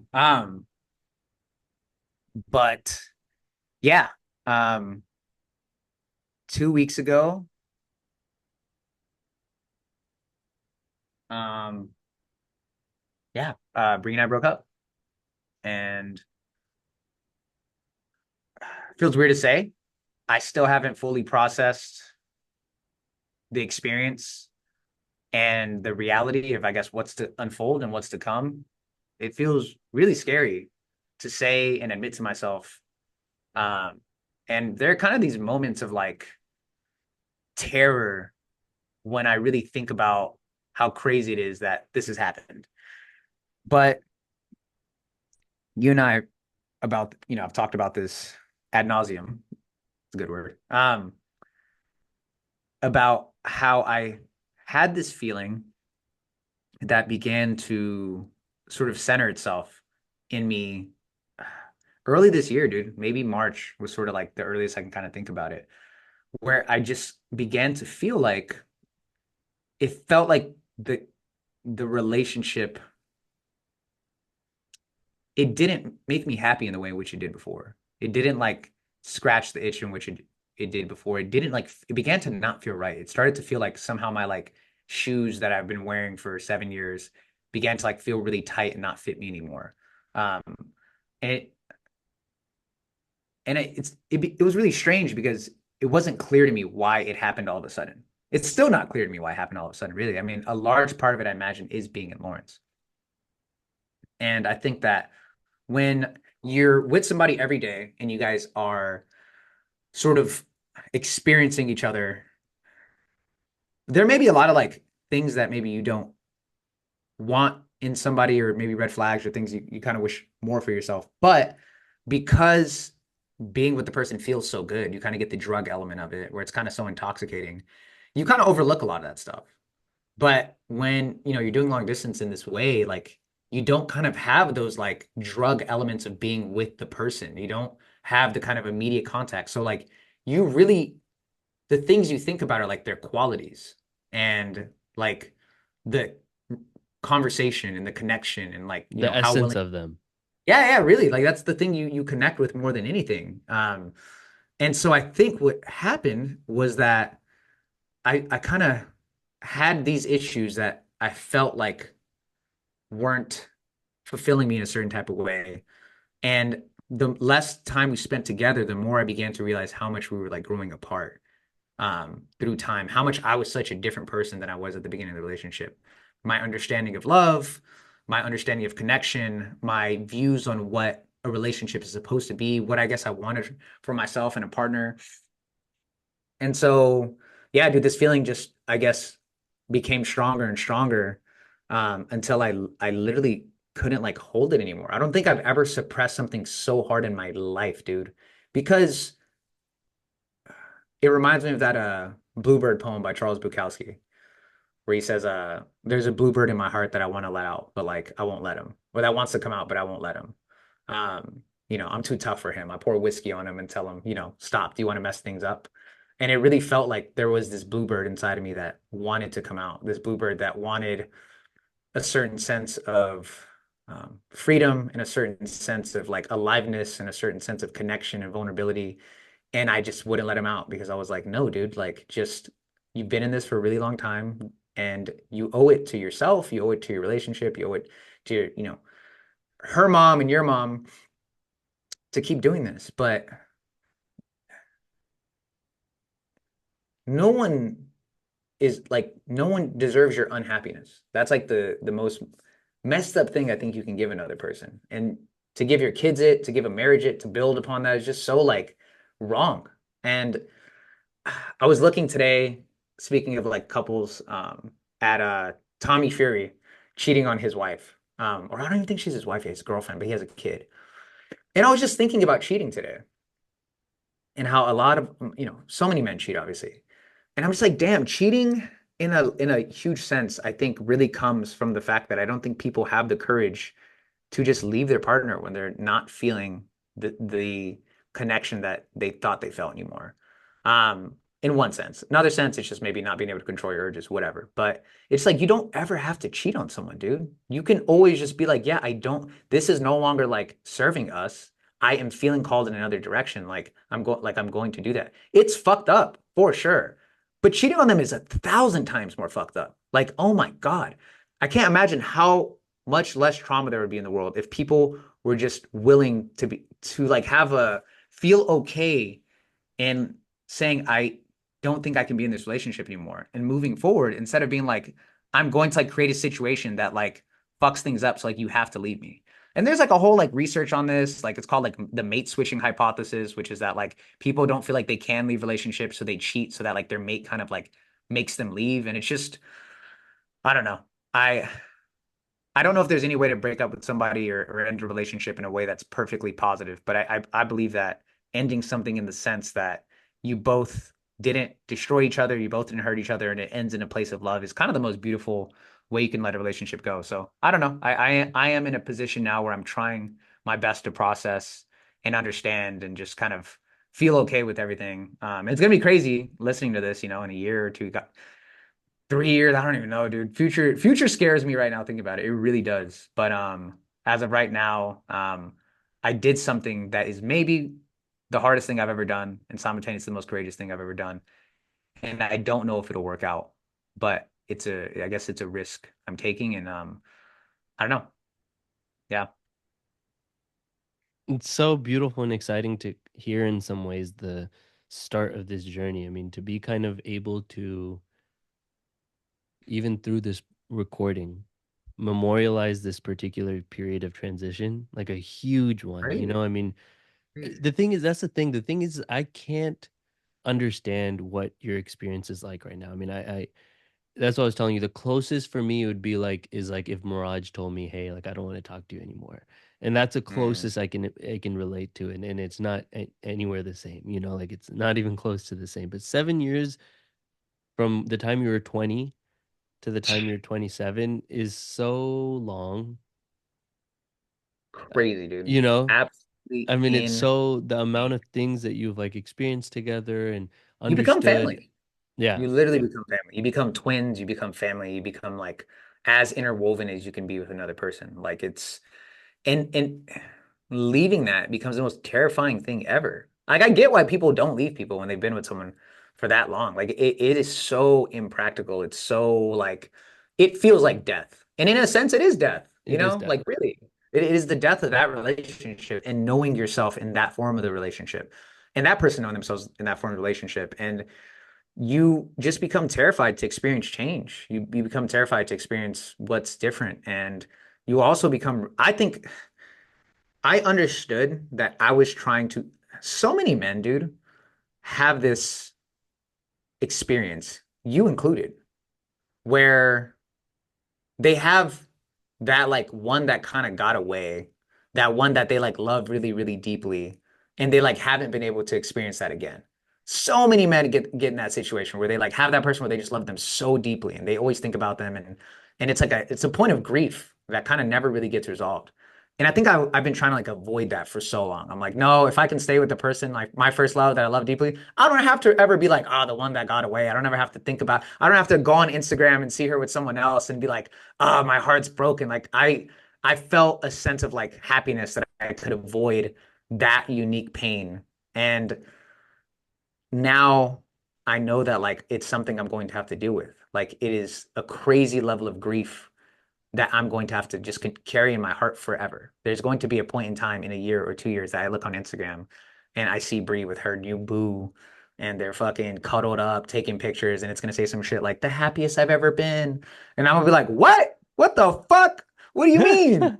Um, and in my Some best Ryan self, energy. Some yeah, Ryan and I'll yeah, call you yeah, Ryan yeah. then. I'm gonna be on my Ryan shit, bro. My twin flame. Like in my best self, I'll be like, I hope that's true. Like I really am rooting for you to have the like happiest experience you've ever had. I could only hope for that. And in my most toxic self, I'm like, hell no, that ain't your best. What the hell you mean, bro? Like, what the hell was I? But I mean, if you really love somebody, like you would hope that they do have that experience, that Yeah, they for are sure. the happiest they've ever been. Like, how sad would it be for the happiest they've ever been to be with you? Like, damn, like, you know? Yeah. And in maybe 3 years, I'll have to go on Instagram and see her kids and look at her kid and be like, that was supposed to be my child. Like, what the hell? And just all the grief that will come with that, man, and all the memories and all the pictures of, when I'm looking back in time and, she's gonna be there and just all the love letters we've written to each other. Like, there's just so much beauty and love that has transpired between us in the last 7 years. And I don't know what to do with all of it. Mm, damn. And I think that's the hardest thing is like I don't know what to do with all of this. I don't know what to do with all these pictures. I don't know what to do with all these beautiful cards and books and memories and videos. Like I don't how do I understand this now? Because in some sense it always felt like all of this was like a narrative that I was going to be able to like express to our future kids about how beautiful love can be. Like it felt Mm. like I could, be able to read the little love letters that we wrote to each other and I'm about to start fucking crying.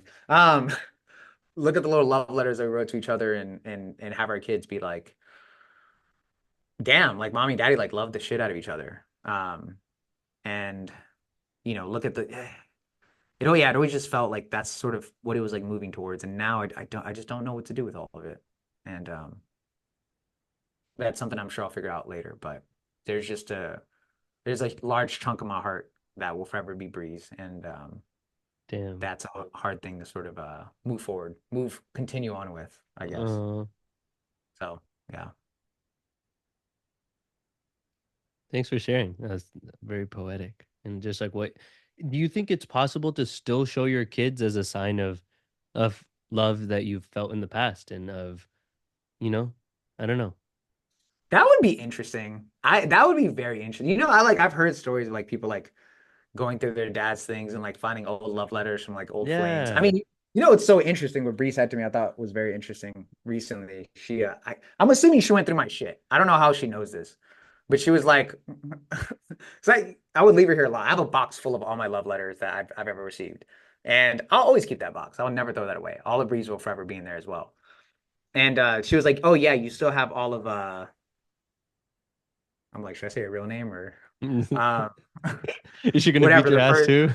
I don't think she'll ever hear us how to say. She's like, "Oh, you have all of Stephanie's like letters that you guys would write each other. Like, yeah, you still have all those, huh?" And I was like, "Yes." Like that I'm not there's no shame in me saying yes. Like I like, yeah, absolutely I still have those. Like those are beautiful. Why would I ever throw those away? So I will keep them. I just yeah, I don't know if I would ever show my kids them and be like, "Look at how much I was in love." Like but I mean, maybe I would. I'd be like, "Dude, this was my first love." Like, Yeah. here's things we wrote each other. Like, my partner would also have to be pretty fucking dope for that to be okay, though. Which I hope they are. But Yeah. I mean, I think that's what I mean, the whole we are making the brave decisions that we're doing to build that ideal, you know? mm, yeah, Not to like stay in whatever we're at right now. yeah, And yeah. hopefully the person in the world that we build one day, I don't know, whatever, it is just one where it's completely accepted, you know? And for them as well. For them as well. I mean, it has to be a two-way street. Can't be like, "Yeah, I've loved in the past, but you're not allowed to," you know? Like Mm, it just I think absolutely. the biggest thing I've been hearing recently is so my good friend Srujana is also about to get married and she's talking a lot about just I think people have this weird fascination of being like, make me feel important, make me feel like Oh I am yes, the most, the one you've loved the most, make me feel like I'm yes. the best in bed, I make me am feel like the I'm the peak. I am hottest. special. Make me feel like I'm Yeah, God. yeah, I'm exactly. And it's like you said, if a true relationship is built on truth, the truth is you are not God. And the truth is you are not that special. And the truth is you are very special to yourself. You are the most special to yourself. You are one of one to yourself. But to everyone else in the world, no matter how awesome you are, there are also many other awesome people. And it's like, And there's I, many things about you that are not that are yeah, very yeah, average, below average. And yeah, that's just yes, reality. Like, yes. And I think like accepting this has been my latest, like real big journey of just like, look, to me, I am amazing because I'm the only person I will ever have. I will never have another body. I'll never have, this is the one I get. I love myself. I am the only one. But to everyone else, I'm not that. And I can never be that to someone else. I mm, can never be the one and only to another person because they have millions of people, family, they have other lovers, they have other friends. I mean, so it just, so I think if you can accept this, then all the other things come naturally with it. You can just identify yourself as simply another one in a long chain of important people for everyone around you. And I think this is really what I want to focus on, even in friendships, even when you tell me things like, like I'm the closest, this is that, it makes me feel good in the moment. But then also when I hear it in the same light, I'm sad sometimes. I'm like, sometimes you tell me, like all these other men have left my life. And sometimes I'm like, yeah, I'm still here. But when I step back from that, I'm like, but that shouldn't matter. Like the point is not about, oh, you're special. You're like, it should be that like hear the pain behind the number of people who've left and hear the pain of like it would be nice if they were all here, even if that takes away from your like specialness in this moment. It's not about you. And I think absolutely. I'm trying to remind myself that more and more and more. I mean, I think Mike Tyson saying the whole legacy thing, it's been popping off all over different places in social media, but I feel like it really stuck with me to hear someone who's so successful, who's such a Mm, legend, to be so humble to say, "Look, I'm another person." I've never mm, heard someone that special say something like that ever. Because people who are mm, that special depend the whole only reason they have a career is because other people buy into their nonsense that these guys are so special, they're so unique. right. If people don't buy into that, they have no career, you know? Mm, And so like Mm. for someone that powerful of a character to say, hey, look, at the end of the day, legacy is just ego. I mean, it And so we're doesn't, I'm ash, we're going dust, like we're nothing. that's so profound for someone, not just some random person to say, for him particularly to say it was just so profound. And I feel like it just really stuck with me to just be like, damn, like, what am I really doing? If Mike Tyson can say that, what am I doing to make me feel like I'm going to be remembered? You know what I mean? Like, it's Mike Tyson. Yes. Like, And like I feel like something I'm realizing about life is that things really, like, you really do just get different chapters, dude. You really, really get different chapters. And I believe that some of the greatest pain we can feel in life is becoming too attached to any chapter, good or bad. mm, Like when you're in mm, a really bad chapter and being like, oh, this is just how life is. Wrong, dude. Or a season, whatever it is. I think a season is a great way of thinking about it. You are in a particular season of life, and there really are seasons. Like mm, season one looks so fucking different than season 10, and season 10 is gonna look so different than season 15. You're right now in Japan season, sucking on that fucking chocolate milk, and that's the season you're in, and it's gonna look so different than the season of when you return back to India and when you return back to here, and like and there's seasons within the seasons, like there's little micro seasons and mm, like you you get to be a particular season in someone's life. And for that particular season, mm. you are very special. Like you are really unique. You are really special.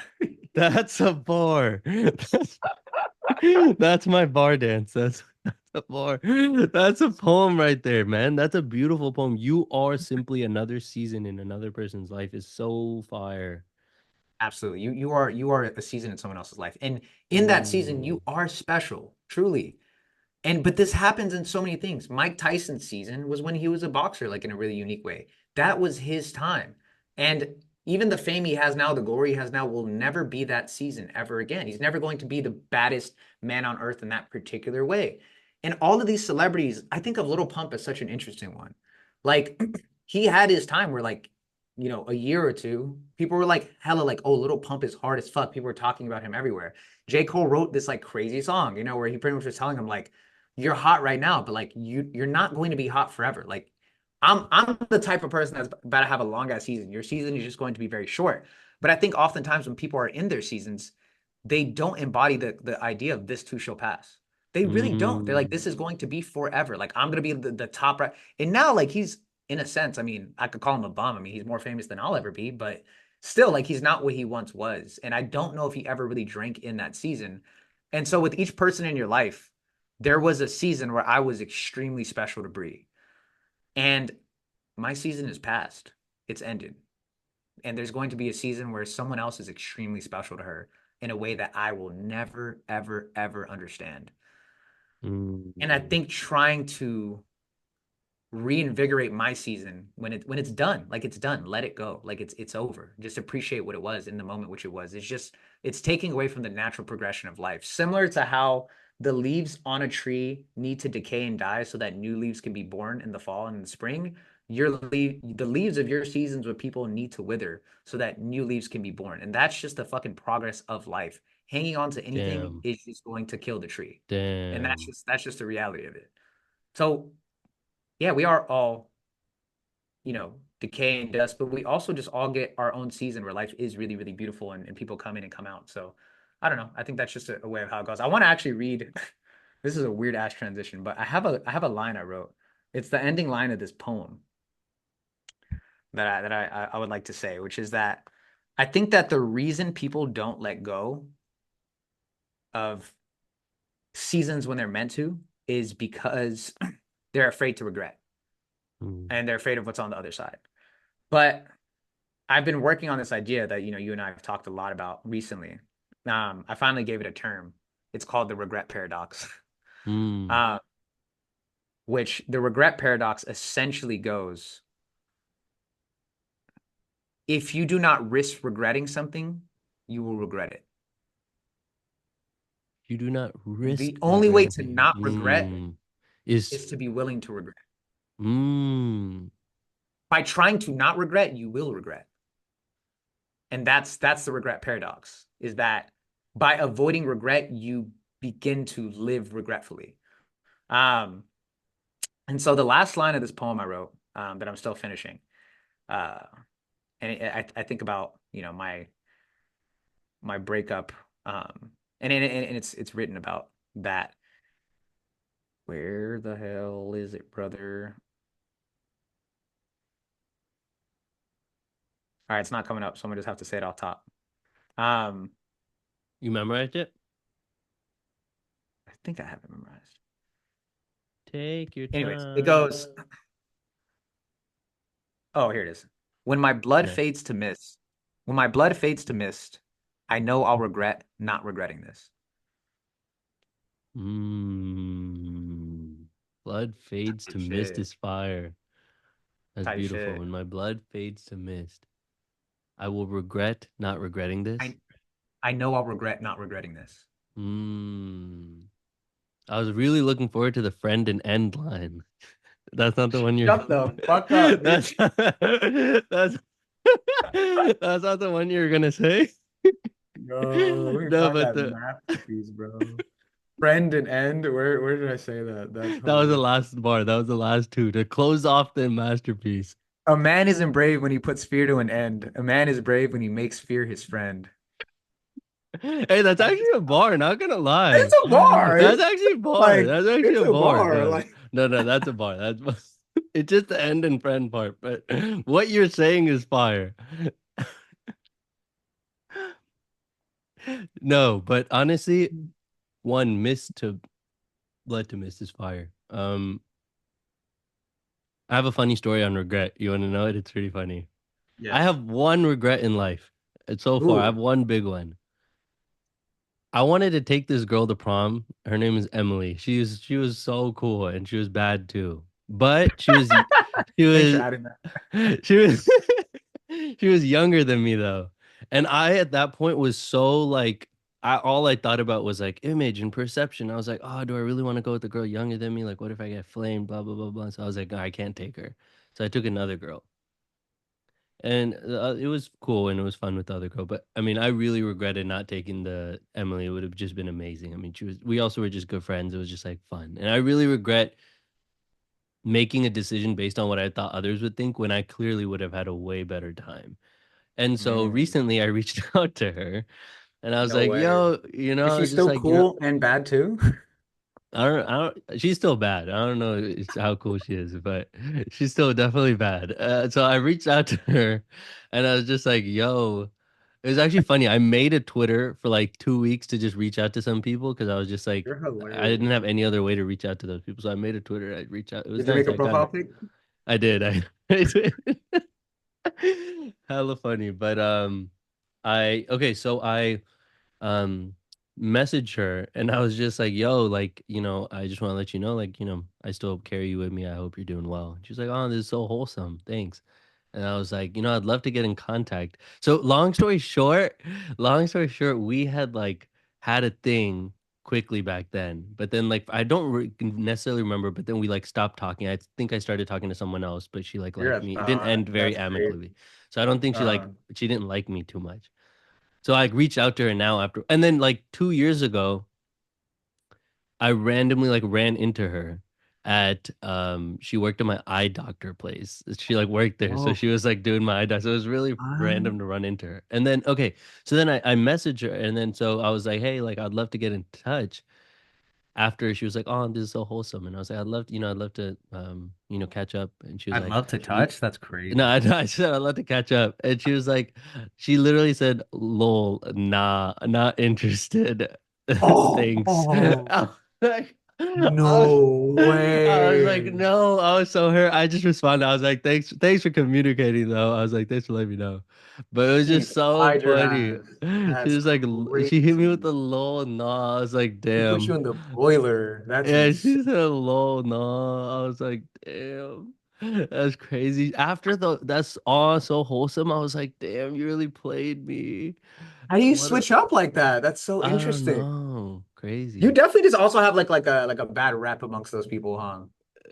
I don't know. I don't know. I mean, Oh, with her specifically, I don't know because she was younger. She's not in the same like group as other oh, okay, okay, people. okay. So Damn. she's like, But yeah, so that was really funny. That was funny though. I mean, I was just like, I respected it though. I definitely respected it. I was like, you know what? I respect the balls it takes to just like be hella honest. Whenever someone's like super Yeah, honest, I'm like, I respect this way more than like the casual, like, no, I'm sorry, I'm busy. Like, I'm like, I respect being like a little nah. yeah, That takes yeah, straight up balls. for sure. Takes balls to stand up like that. But You it know, was that's a one regret I have in my life for sure. I would have loved to that's take. such a random one, dude. That's so fucking random. I feel like because regret is such an interesting thing, dude. It defines so much of our lives, truly. Hmm. And I think a lot of what I've been trying to do in life, especially recently, is avoid on, top five regrets of the dying. The number one is that I wish I had the courage to live a life true to myself and not the life others expected of me. That's crazy Mm. because the fact that so many people feel that way means that if you want to live a life where you don't end up full of regret, the thing that you should do most often is do things that you want to do and not what others expect of you. And this plays out in your story as well too. Yeah. Others were expecting you to take someone in your grade, and you ended up doing something that you didn't want to do, but because you wanted to do what others expected of you. So, like, if we live a life where we aren't focused on what others expect of us, but we do what we truly want and that is authentic to us, I think we're very likely to not have that major regret. But my number one regret in life, it's like changed recently where I'm like, oh, I actually don't think I regret this anymore. And I think that's the crazy part as well, too. People act like regrets are like static things that you can never change. Mm. Even if you regret something, you can eventually erase that. Like it's not stuck there forever. You can actually get to a point where you build up enough perspective and appreciation around it where you're like, I actually don't regret this anymore. And so for me, it was always this edible I took. And I didn't even know when I took it, bro. 2015 or something, 2014, 2015. Because I think it like permanently fucked up my brain. Um, Mm. I think, and I know the first time I've ever experienced disassociation in my life, depersonalization, derealization, was after that edible. It was the first time I was ever like, oh, I Whoa. don't feel like I'm in my body. I feel like I'm outside my body. Whoa. Um, and that has like stayed with me. I don't know if I'm ever really connected to reality fully. I think I'm After that. disassociated baseline. Yeah, I think I'm like baseline disassociated like at least 30% most of the time. I don't remember what it's like to like not be disassociated. And that sucks, honestly. Like it really does suck. I try to not freak out about it. But I always feel like I'm a little high all the time. And that's kind of like how the disassociation works. Like I still feel like I'm a little like if I look at things a little bit clear, I'm like, whoa, things feel a little trippy all the time. Um, but I was sitting at a fountain, just like watching the water the other day, not the other day, a couple weeks ago, and I was thinking about how much sadness I felt that I don't feel like I like feel like I'm in reality most of the time. But then I just thought about how much of like my thinking is centered around the fact that like I'm always thinking about the nature of reality because I don't ever feel like I'm in it. And how so much of like that Mm. type of thinking that I've developed, I think is a direct result of feeling disassociated all the time. And that if I did feel maybe not disassociated, I probably just wouldn't think the way I do. Um, and I am pretty grateful for the way I think.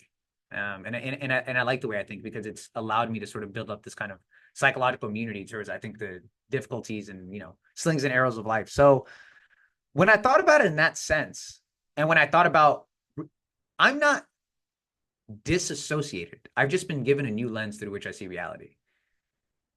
Like it's just different. It's not what it was before. And it only becomes bad if I compare it to what it was before. If I only think something has been taken away from me, then it's bad. But if I think something has been given to me that's different, then it's not bad. Then it's actually just like a uniqueness that I get to experience. People smoke every single day so they can feel high. If I feel a little bit high every day, like maybe that's actually a superpower. So when I began to think about it in terms of that, maybe something hasn't been taken from me or something's been given from me and I actually could appreciate it, it became so clear. I was like, oh, this isn't a regret. Like, dang, like this is just life changed after this, and that's not a bad thing. So if I could go back in time, I might still not take it, but like it's at least a different perspective I have on it. Where I'm like, well, that's kind of cool. Mm. I mean, in terms of the regret that I shared, what do you think? could be the perspective shift that you kind of had? Like what, because it's not something that really gave me anything. I don't carry anything with the, I don't carry anything from that experience now. It's not like I carried some deep wisdom, nor is it, it's just like a thing that happened. It wasn't that big of a deal, but I really would have taken a different decision if I could have done it again. Well, that yours is an interesting one because mine, the reason I regret mine is because I think it like echoed into the future. It has echoed into the future Exactly. indefinitely. Yours seems pretty irrelevant. Yeah. I think who knows, right? Yes. I mean, Yes. Yes. you Yes. could end up married, but from so then what I think is that actually what the regret isn't the situation itself. It's the regret of like conforming to the people around you when you really didn't want to do that. Yeah. I think that's the heart of the regret. But simultaneously, I think that having that regret created this personality you now have where you try to not do that as much as possible. Like it became a very clear indicator to you that that felt really badly when you did it. And so maybe a part of you was like, oh, I don't want to feel this way anymore. And so you began to like rebel. Yeah, but I think I was already like that before, and I was always like that after. The moment itself didn't change that. All it did was it was just a singular moment in time where I didn't do what I wanted to do, and that's it. Like there's Mm. no. It wasn't like it changed any. I never made a decision for others before, and I didn't do it after. It's just that one time I did, and I feel like it stuck. So it So what did. is there to regret? I really wish I wish I had taken her. What would happen if you took her? I think I would have reflected on my senior prom a lot more positively. I guess the sadness comes in the fact that I don't really look at that. The senior prom's supposed to be this whole thing, and I I feel don't like even remember my senior prom, dude. I did Molly for the first time on my senior prom. Oh, we just, dude, we have another thing in common. I just realized. What? Oh my God, yeah, because I don't even think about my own senior prom, dude. So I also had an interesting dilemma like this for prom. Oh shit. We've So never talked about prom before. this is so random, dude. I don't ever think I got. I don't even really remember my prom, dude. But I remember that I don't even know what to say. Had a friend named Odalis. We made an agreement to each other sophomore year that we would take each other to prom senior year. And we would always talk about it. We'd always call each other like future prom date. It was so weird. We'd always talk about it. It was like a thing. And then senior year, a couple months before prom, I started dating Stephanie. And I told Stephanie, like as prom was coming up, I was like, dude, I agreed to take Odalis. Stephanie didn't like Odalis, but she was just like, yeah, okay, fine. And there was this dude named Kevin Kim who there was honestly a good amount of people, the people I was friends with that were like in love with Stephanie at the time. And like they were like jumping to take her. And I made this like last minute decision, dude, because I felt like a piece of shit for not taking my girlfriend at the time, that I wasn't gonna take Odalis. And so I told Odalis, nah. And all my friends were like, dude, you're shady as fuck for that. That's so fucked up. Like, she doesn't have a prom date. And I was just like, dude, like, I have to take my girlfriend. Like, I'm a piece of shit if I don't. So I also had these like weird kind of expectations of like, I had to take my girlfriend. So I did end up taking her. Like, it was such a problem. Like, I asked her mom's like permission. Her mom was like, no. Like, Kevin already asked me if he could take her. Like I already told him, yeah. And I was like, well, fuck Kevin. I'm gonna ask anyways. And then like, it many years later, like people still called me an asshole for doing that, which is so interesting. Mm, Um, damn, what a do I story. regret it? I don't know. I don't give a fuck about my senior prom. Honestly, I could have taken a gopher, bro. I don't care. Honestly, like it's so irrelevant to me, but it's interesting that you still carry that. There's just I think I'm just so much more of a gentleman now than I was back then. Like even the thing that you said, like you asked their parent, I was like, dude, I would totally do that now. But at that point in my life, like my head was not at like, oh, let me like I didn't even view myself as a man to be able to be like, let me go into this person's house, talk to their dad, and be like, I'm gonna take your daughter to prom. I didn't even have that in me. I was like, dude, I'm a fuck. I didn't even view myself highly enough to like go do something like that. I was like, I'm a skis ball. I, like I. Mm. I didn't, and it's like, damn, it's just so crazy now to be like, wow, very, yeah, crazy. Demon But Time G, man. What a yeah, crazy bro. demon. Also, this is random, but it kind of relates. There was a moment in your essay where you were talking about the famous philosophy math argument, and you apologized. Don't ever apologize to me for that. Oh my God. Don't ever apologize to me for that. That was a beautiful moment. That was so formative in our like if that didn't happen, like I don't think this would have happened, you know? Like Yeah, dead ass. for I'm sure. so happy that happened. Like that's actually so beautiful. Like there's not there's not many people I can think of that have gone through like such profound transformations. Um and I just feel like going from like this person you're like, I'm such a skis ball to being who you are now, like it really serves as a model that like if you want it enough, like you literally can transform who you are. Like you actually can like really change. And a lot of people run around with this mentality of like people don't change. And it seems like for a lot of people that's true. And it almost translates because people don't change so much that it becomes people can't change. But I think it's so clear from like knowing you and even my own journey that like if people are really driven to, you can actually change a fucking lot, dude. Like crazy, dude. Yeah. Yeah.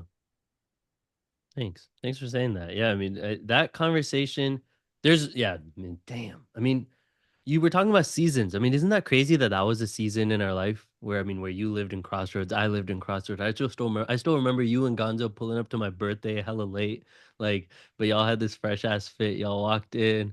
I was like, yay, they're here. And that was a really Really? big, that was the first party I ever thrown in my life. So it was like a very big deal. With the Um, BP table. yeah, Yeah, yes. I But remember we had that. the And BP then table well, you came you came for to two parties at my house. The other party was the one where Rookie punched Vishu. This was a different one. that was Yeah. fucking that was so crazy. That That was, was what did he so say? What did iconic. he keep saying? Do you Oh my remember? God. He oh fuck. Oh He fuck. kept saying something so ridiculous. Yeah, because he wanted to hit his Yeah. jewel or Yeah, hit yeah, his blunt. Or yeah, he yeah. wanted to hit his blunt He and he said wouldn't let something him hit really the blunt. silly. So yeah, he started saying something. And then what happened? Vishu like told him to stand up or something like that. Yeah. And then And he then like they started stood coming up. at him and he just socked him in the face. And I don't think Vishu was ready for that at all, Yeah, bro. yeah, He yeah, cleanest right cross, bro. Just bop. It was so yeah. fast. It was so precise. Like it was so beautifully laid that I think everyone like had to take like 2 to 3 seconds to process that it just happened because it was so smooth. Like I think Vishu took a couple minutes. He was like, "Oh shit, I just got punched." Like it was so fast, bro. I was like, Yeah, yeah. and I think it was so clean that it actually just stopped Vishu right in his tracks. Like he was like, Yeah. "Oh shit." Someone just threw a punch at that. Yeah, I'm just gonna sit down, bro. Like you got it, big dog. Like my fault. Like I never saw someone concede so quickly, bro. Like I was like, wow. Oh man, dude, like that was in our life, you know? Yeah, yeah, yeah. Not It's in like crazy. some other person's life, like our life. That's just Yeah. so crazy to think about sometimes, like those moments. We're not like a different person. I feel very disassociated with the past. Mm. I try hard not to, but I'm super but to think about it as seasons and to remember that they were in your life, I think is the challenge. You know, like just because it's a different season doesn't mean it happened to someone else also, you know? Yeah, yeah. It's so interesting. I was thinking about this the other day. I was learning about this Jungian concept of individuation, and for Jung, the highest form of human is an individuated human, which means that you have like integrated all the parts of who you are to be Mm. like whole. So like to become whole, you integrate every aspect of who you are and who you've ever been. And I feel like before I was so on this wave of understanding that like, no man ever steps into the same river twice, for he's not the same man, he's not the same river. This idea that like the ship of Theseus. We are changing constantly, such that every cell, every skin cell, the ideas, the thoughts of who you are in a 10-year span are so different that you can't really say that that's you. And I remember it from a young age. I remember my mom pulling out a picture. I swear, dude, I said this at like 16. Mom pulled out a picture and was like, "Oh, look, Melodello, that's you. Like so cute." And I was like, "That's not me. Like I don't know who that's another that's not who I am though. Like I'm completely different." And mom was like, "No, no, this is you." I was like, "That's literally not me." And so I was very stuck on this idea for a long time that like, oh, like you're different across time. So like to talk about that version of myself as me is different. I'm getting on this wave now of understanding that that's actually left like huge gaps in my identity Yeah. where I'm not like individuated. I'm not put together. The past versions of Mylan aren't like this wholesome kind of unit that I can think of as like, all the seasons together, let's say make up climate. And that's the kind of thing that puts it all as a whole. But I think has to come in time in your growth where you somehow are able, you move from the process of looking at yourself as split parts to then integrating that as like one whole being. And Yes. and I feel like I'm kind of in doing that, or I'm like, well, that younger Mylan is me. Like, fuck. But like that also means that you have to accept the pain of like their sins onto Yes. yourself. You have to have Yes. the heart to do that. And I think that Yes. is why it's so convenient to separate your past selves because you don't have to take responsibility for what they did. You're like, well, I've grown now. Damn. They're that. And so like when you get older, you have to develop the capacity to hold the responsibility of their fucking sins, you know? And that's hard. Damn. You're so woke. Also, you've been so present today. I'm like, I feel like this is the most present I've ever seen you. You've been you ashwagandha or what? I don't know what it is, but it's you're on one today. It's so crazy. You're so present. I told you I've been feeling hella present lately, bro. I've been meditating Yeah. like a Yeah, it's phenom, dude. crazy. This is the most present I think I've ever seen you be, ever. Like you're hella present. I'm like, dude, I can't even match your presence. I'm like, I can't even match this. So usually I feel like we're about to say, I can't match your presence today. It's crazy. The aura's ripping through the Zoom. You're locked in. I'm like, damn, this is crazy. I mean, I had I had a conversation with a friend yesterday. She was so locked in, bro. She was like, boom, attention on the screen whole time. I was like, this is insane. How do you measure someone's presence? I mean, honestly, it's really simple. I mean, just being there. I mean, you don't even have to do much. I mean, simply just I'm eating, I'm drinking out of this chocolate thing. Yeah, I know, like my brain's kind of like I'm really paying attention, Yeah, but yeah, yeah. I'm realizing in myself now I have a really hard time like I have to be doing two things. Like Mm, one thing that's like not so I can't fully focus on you vision and thought. I have to be yeah, doing something and then my thought is on you at all times. But yeah, I yeah, can't but you're doing both, which is you don't normally do that either. Normally your thought is somewhere else, but you're actually paying attention, asking questions, you're locked in. yeah. Yeah. Like you don't have ADHD at all. Dude, I've been meditating like a feet. Like I've been like addicted to meditating lately, bro. I Nice. swear. Like I like I've been look. addicted to praying too, similarly, Oh every shit. Yeah, morning. what does that look like? Um, I get in a position on my knees, Ooh, and then I put my head down, ooh, put my hands together, ooh. and I slurp. And Blasphemy. This then blasphemous person. no, and then I just to me recently praying has just been looking like really accepting how not in control I am of the world around me, like truly accepting that. Like I'm not Mm, in control of anything and like really just like accepting that and like accepting how I am a singular person. I am not in control of the world around me and I don't need to act like I am or feel like I am. So to really just like ground myself in that moment. And mm. praying every morning has actually been helping me masturbate less, which is cool. Hmm. And so are you praying? Are you doing gratitude? Are you like speaking about aspects of yourself? Are you acknowledging like what is the kind of process that you're doing in the moment? I'm just like Alhamdulillah, I'm literally imagining that I am a singular, like just one dot in like the cosmos. And I feel like I'm just really embodying like trying to feel all that it is around me, every person, every car, every bridge, every whatever, to just be like, Mm, there's so much around me that I have no control of. I didn't build any of those things. I had no say in how it was built. I am navigating a world as an individual that does not have control of the 99.99999% of things. And to just like, mm. that's it. I'm not really like talking or asking or anything. Just like grounding myself in the randomness of the world. There's a we could end on this as well too. There's this quote um about Marcus Aurelius said it. Um fuck, see if I can find it. Um because it sounds like what you're doing is you are essentially like meditating on like the insignificance and the like interconnectedness of who you are. Like you're meditating Yes. on like I am just like a person in a room in this like grand narrative, but at the same time, like I am all the things around me. There's this quote Marcus Aurelius had um where he literally talked about doing like something he would call like a where he would do this like meditation where he would imagine himself like as just like a piece of the universe. And so it said You copied my idea, bro. type shit. I don't know if this captures it really well, but he said, dwell on the beauty of life, watch the stars and see yourself running with them. The happiness of your life depends upon the quality of your thoughts.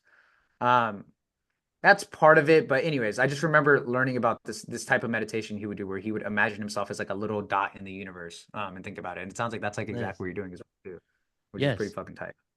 Oh, here we are. Contemplate about how small we are, how vast the universe is, the enormous time scale of the universe, and the small amount of time that we have on Earth. That's crazy. Well, we finally fucking did it. Yeah, we did the emotional and the vulnerable. Hey, That was nice. So we went from Lawrence. We talked about some bullshit for some time. You know, that oh was my the God. I was having difficulty being present then. I was like, fuck. Like, I don't that give a was the fuck about sauce. Lawrence, That was we the did a sauce beautiful that we needed the lube, and then we were able to get straight into it. I can't go straight into the yeah. deep. I have a hard time with that. You know, I have to be Yeah, lubed yeah. up. You gotta warm it up. Yeah, yeah, that's Yeah, true. yeah, That's just a, you yeah, yeah. gotta warm up the car, you gotta warm up the kitten, there's a lot of things you gotta warm them up before you just go in. So that's fair. That's fair. How long? This was like what, 2 hours? 2 hours. Yeah. This is the longest one we've done too. No, no, no. We've done some long ones, I think. Maybe Longer this than is the two longest. hours? I think we've done, No, it's the yeah. I longest. really? Maybe. Yeah, yeah, yeah. Possible.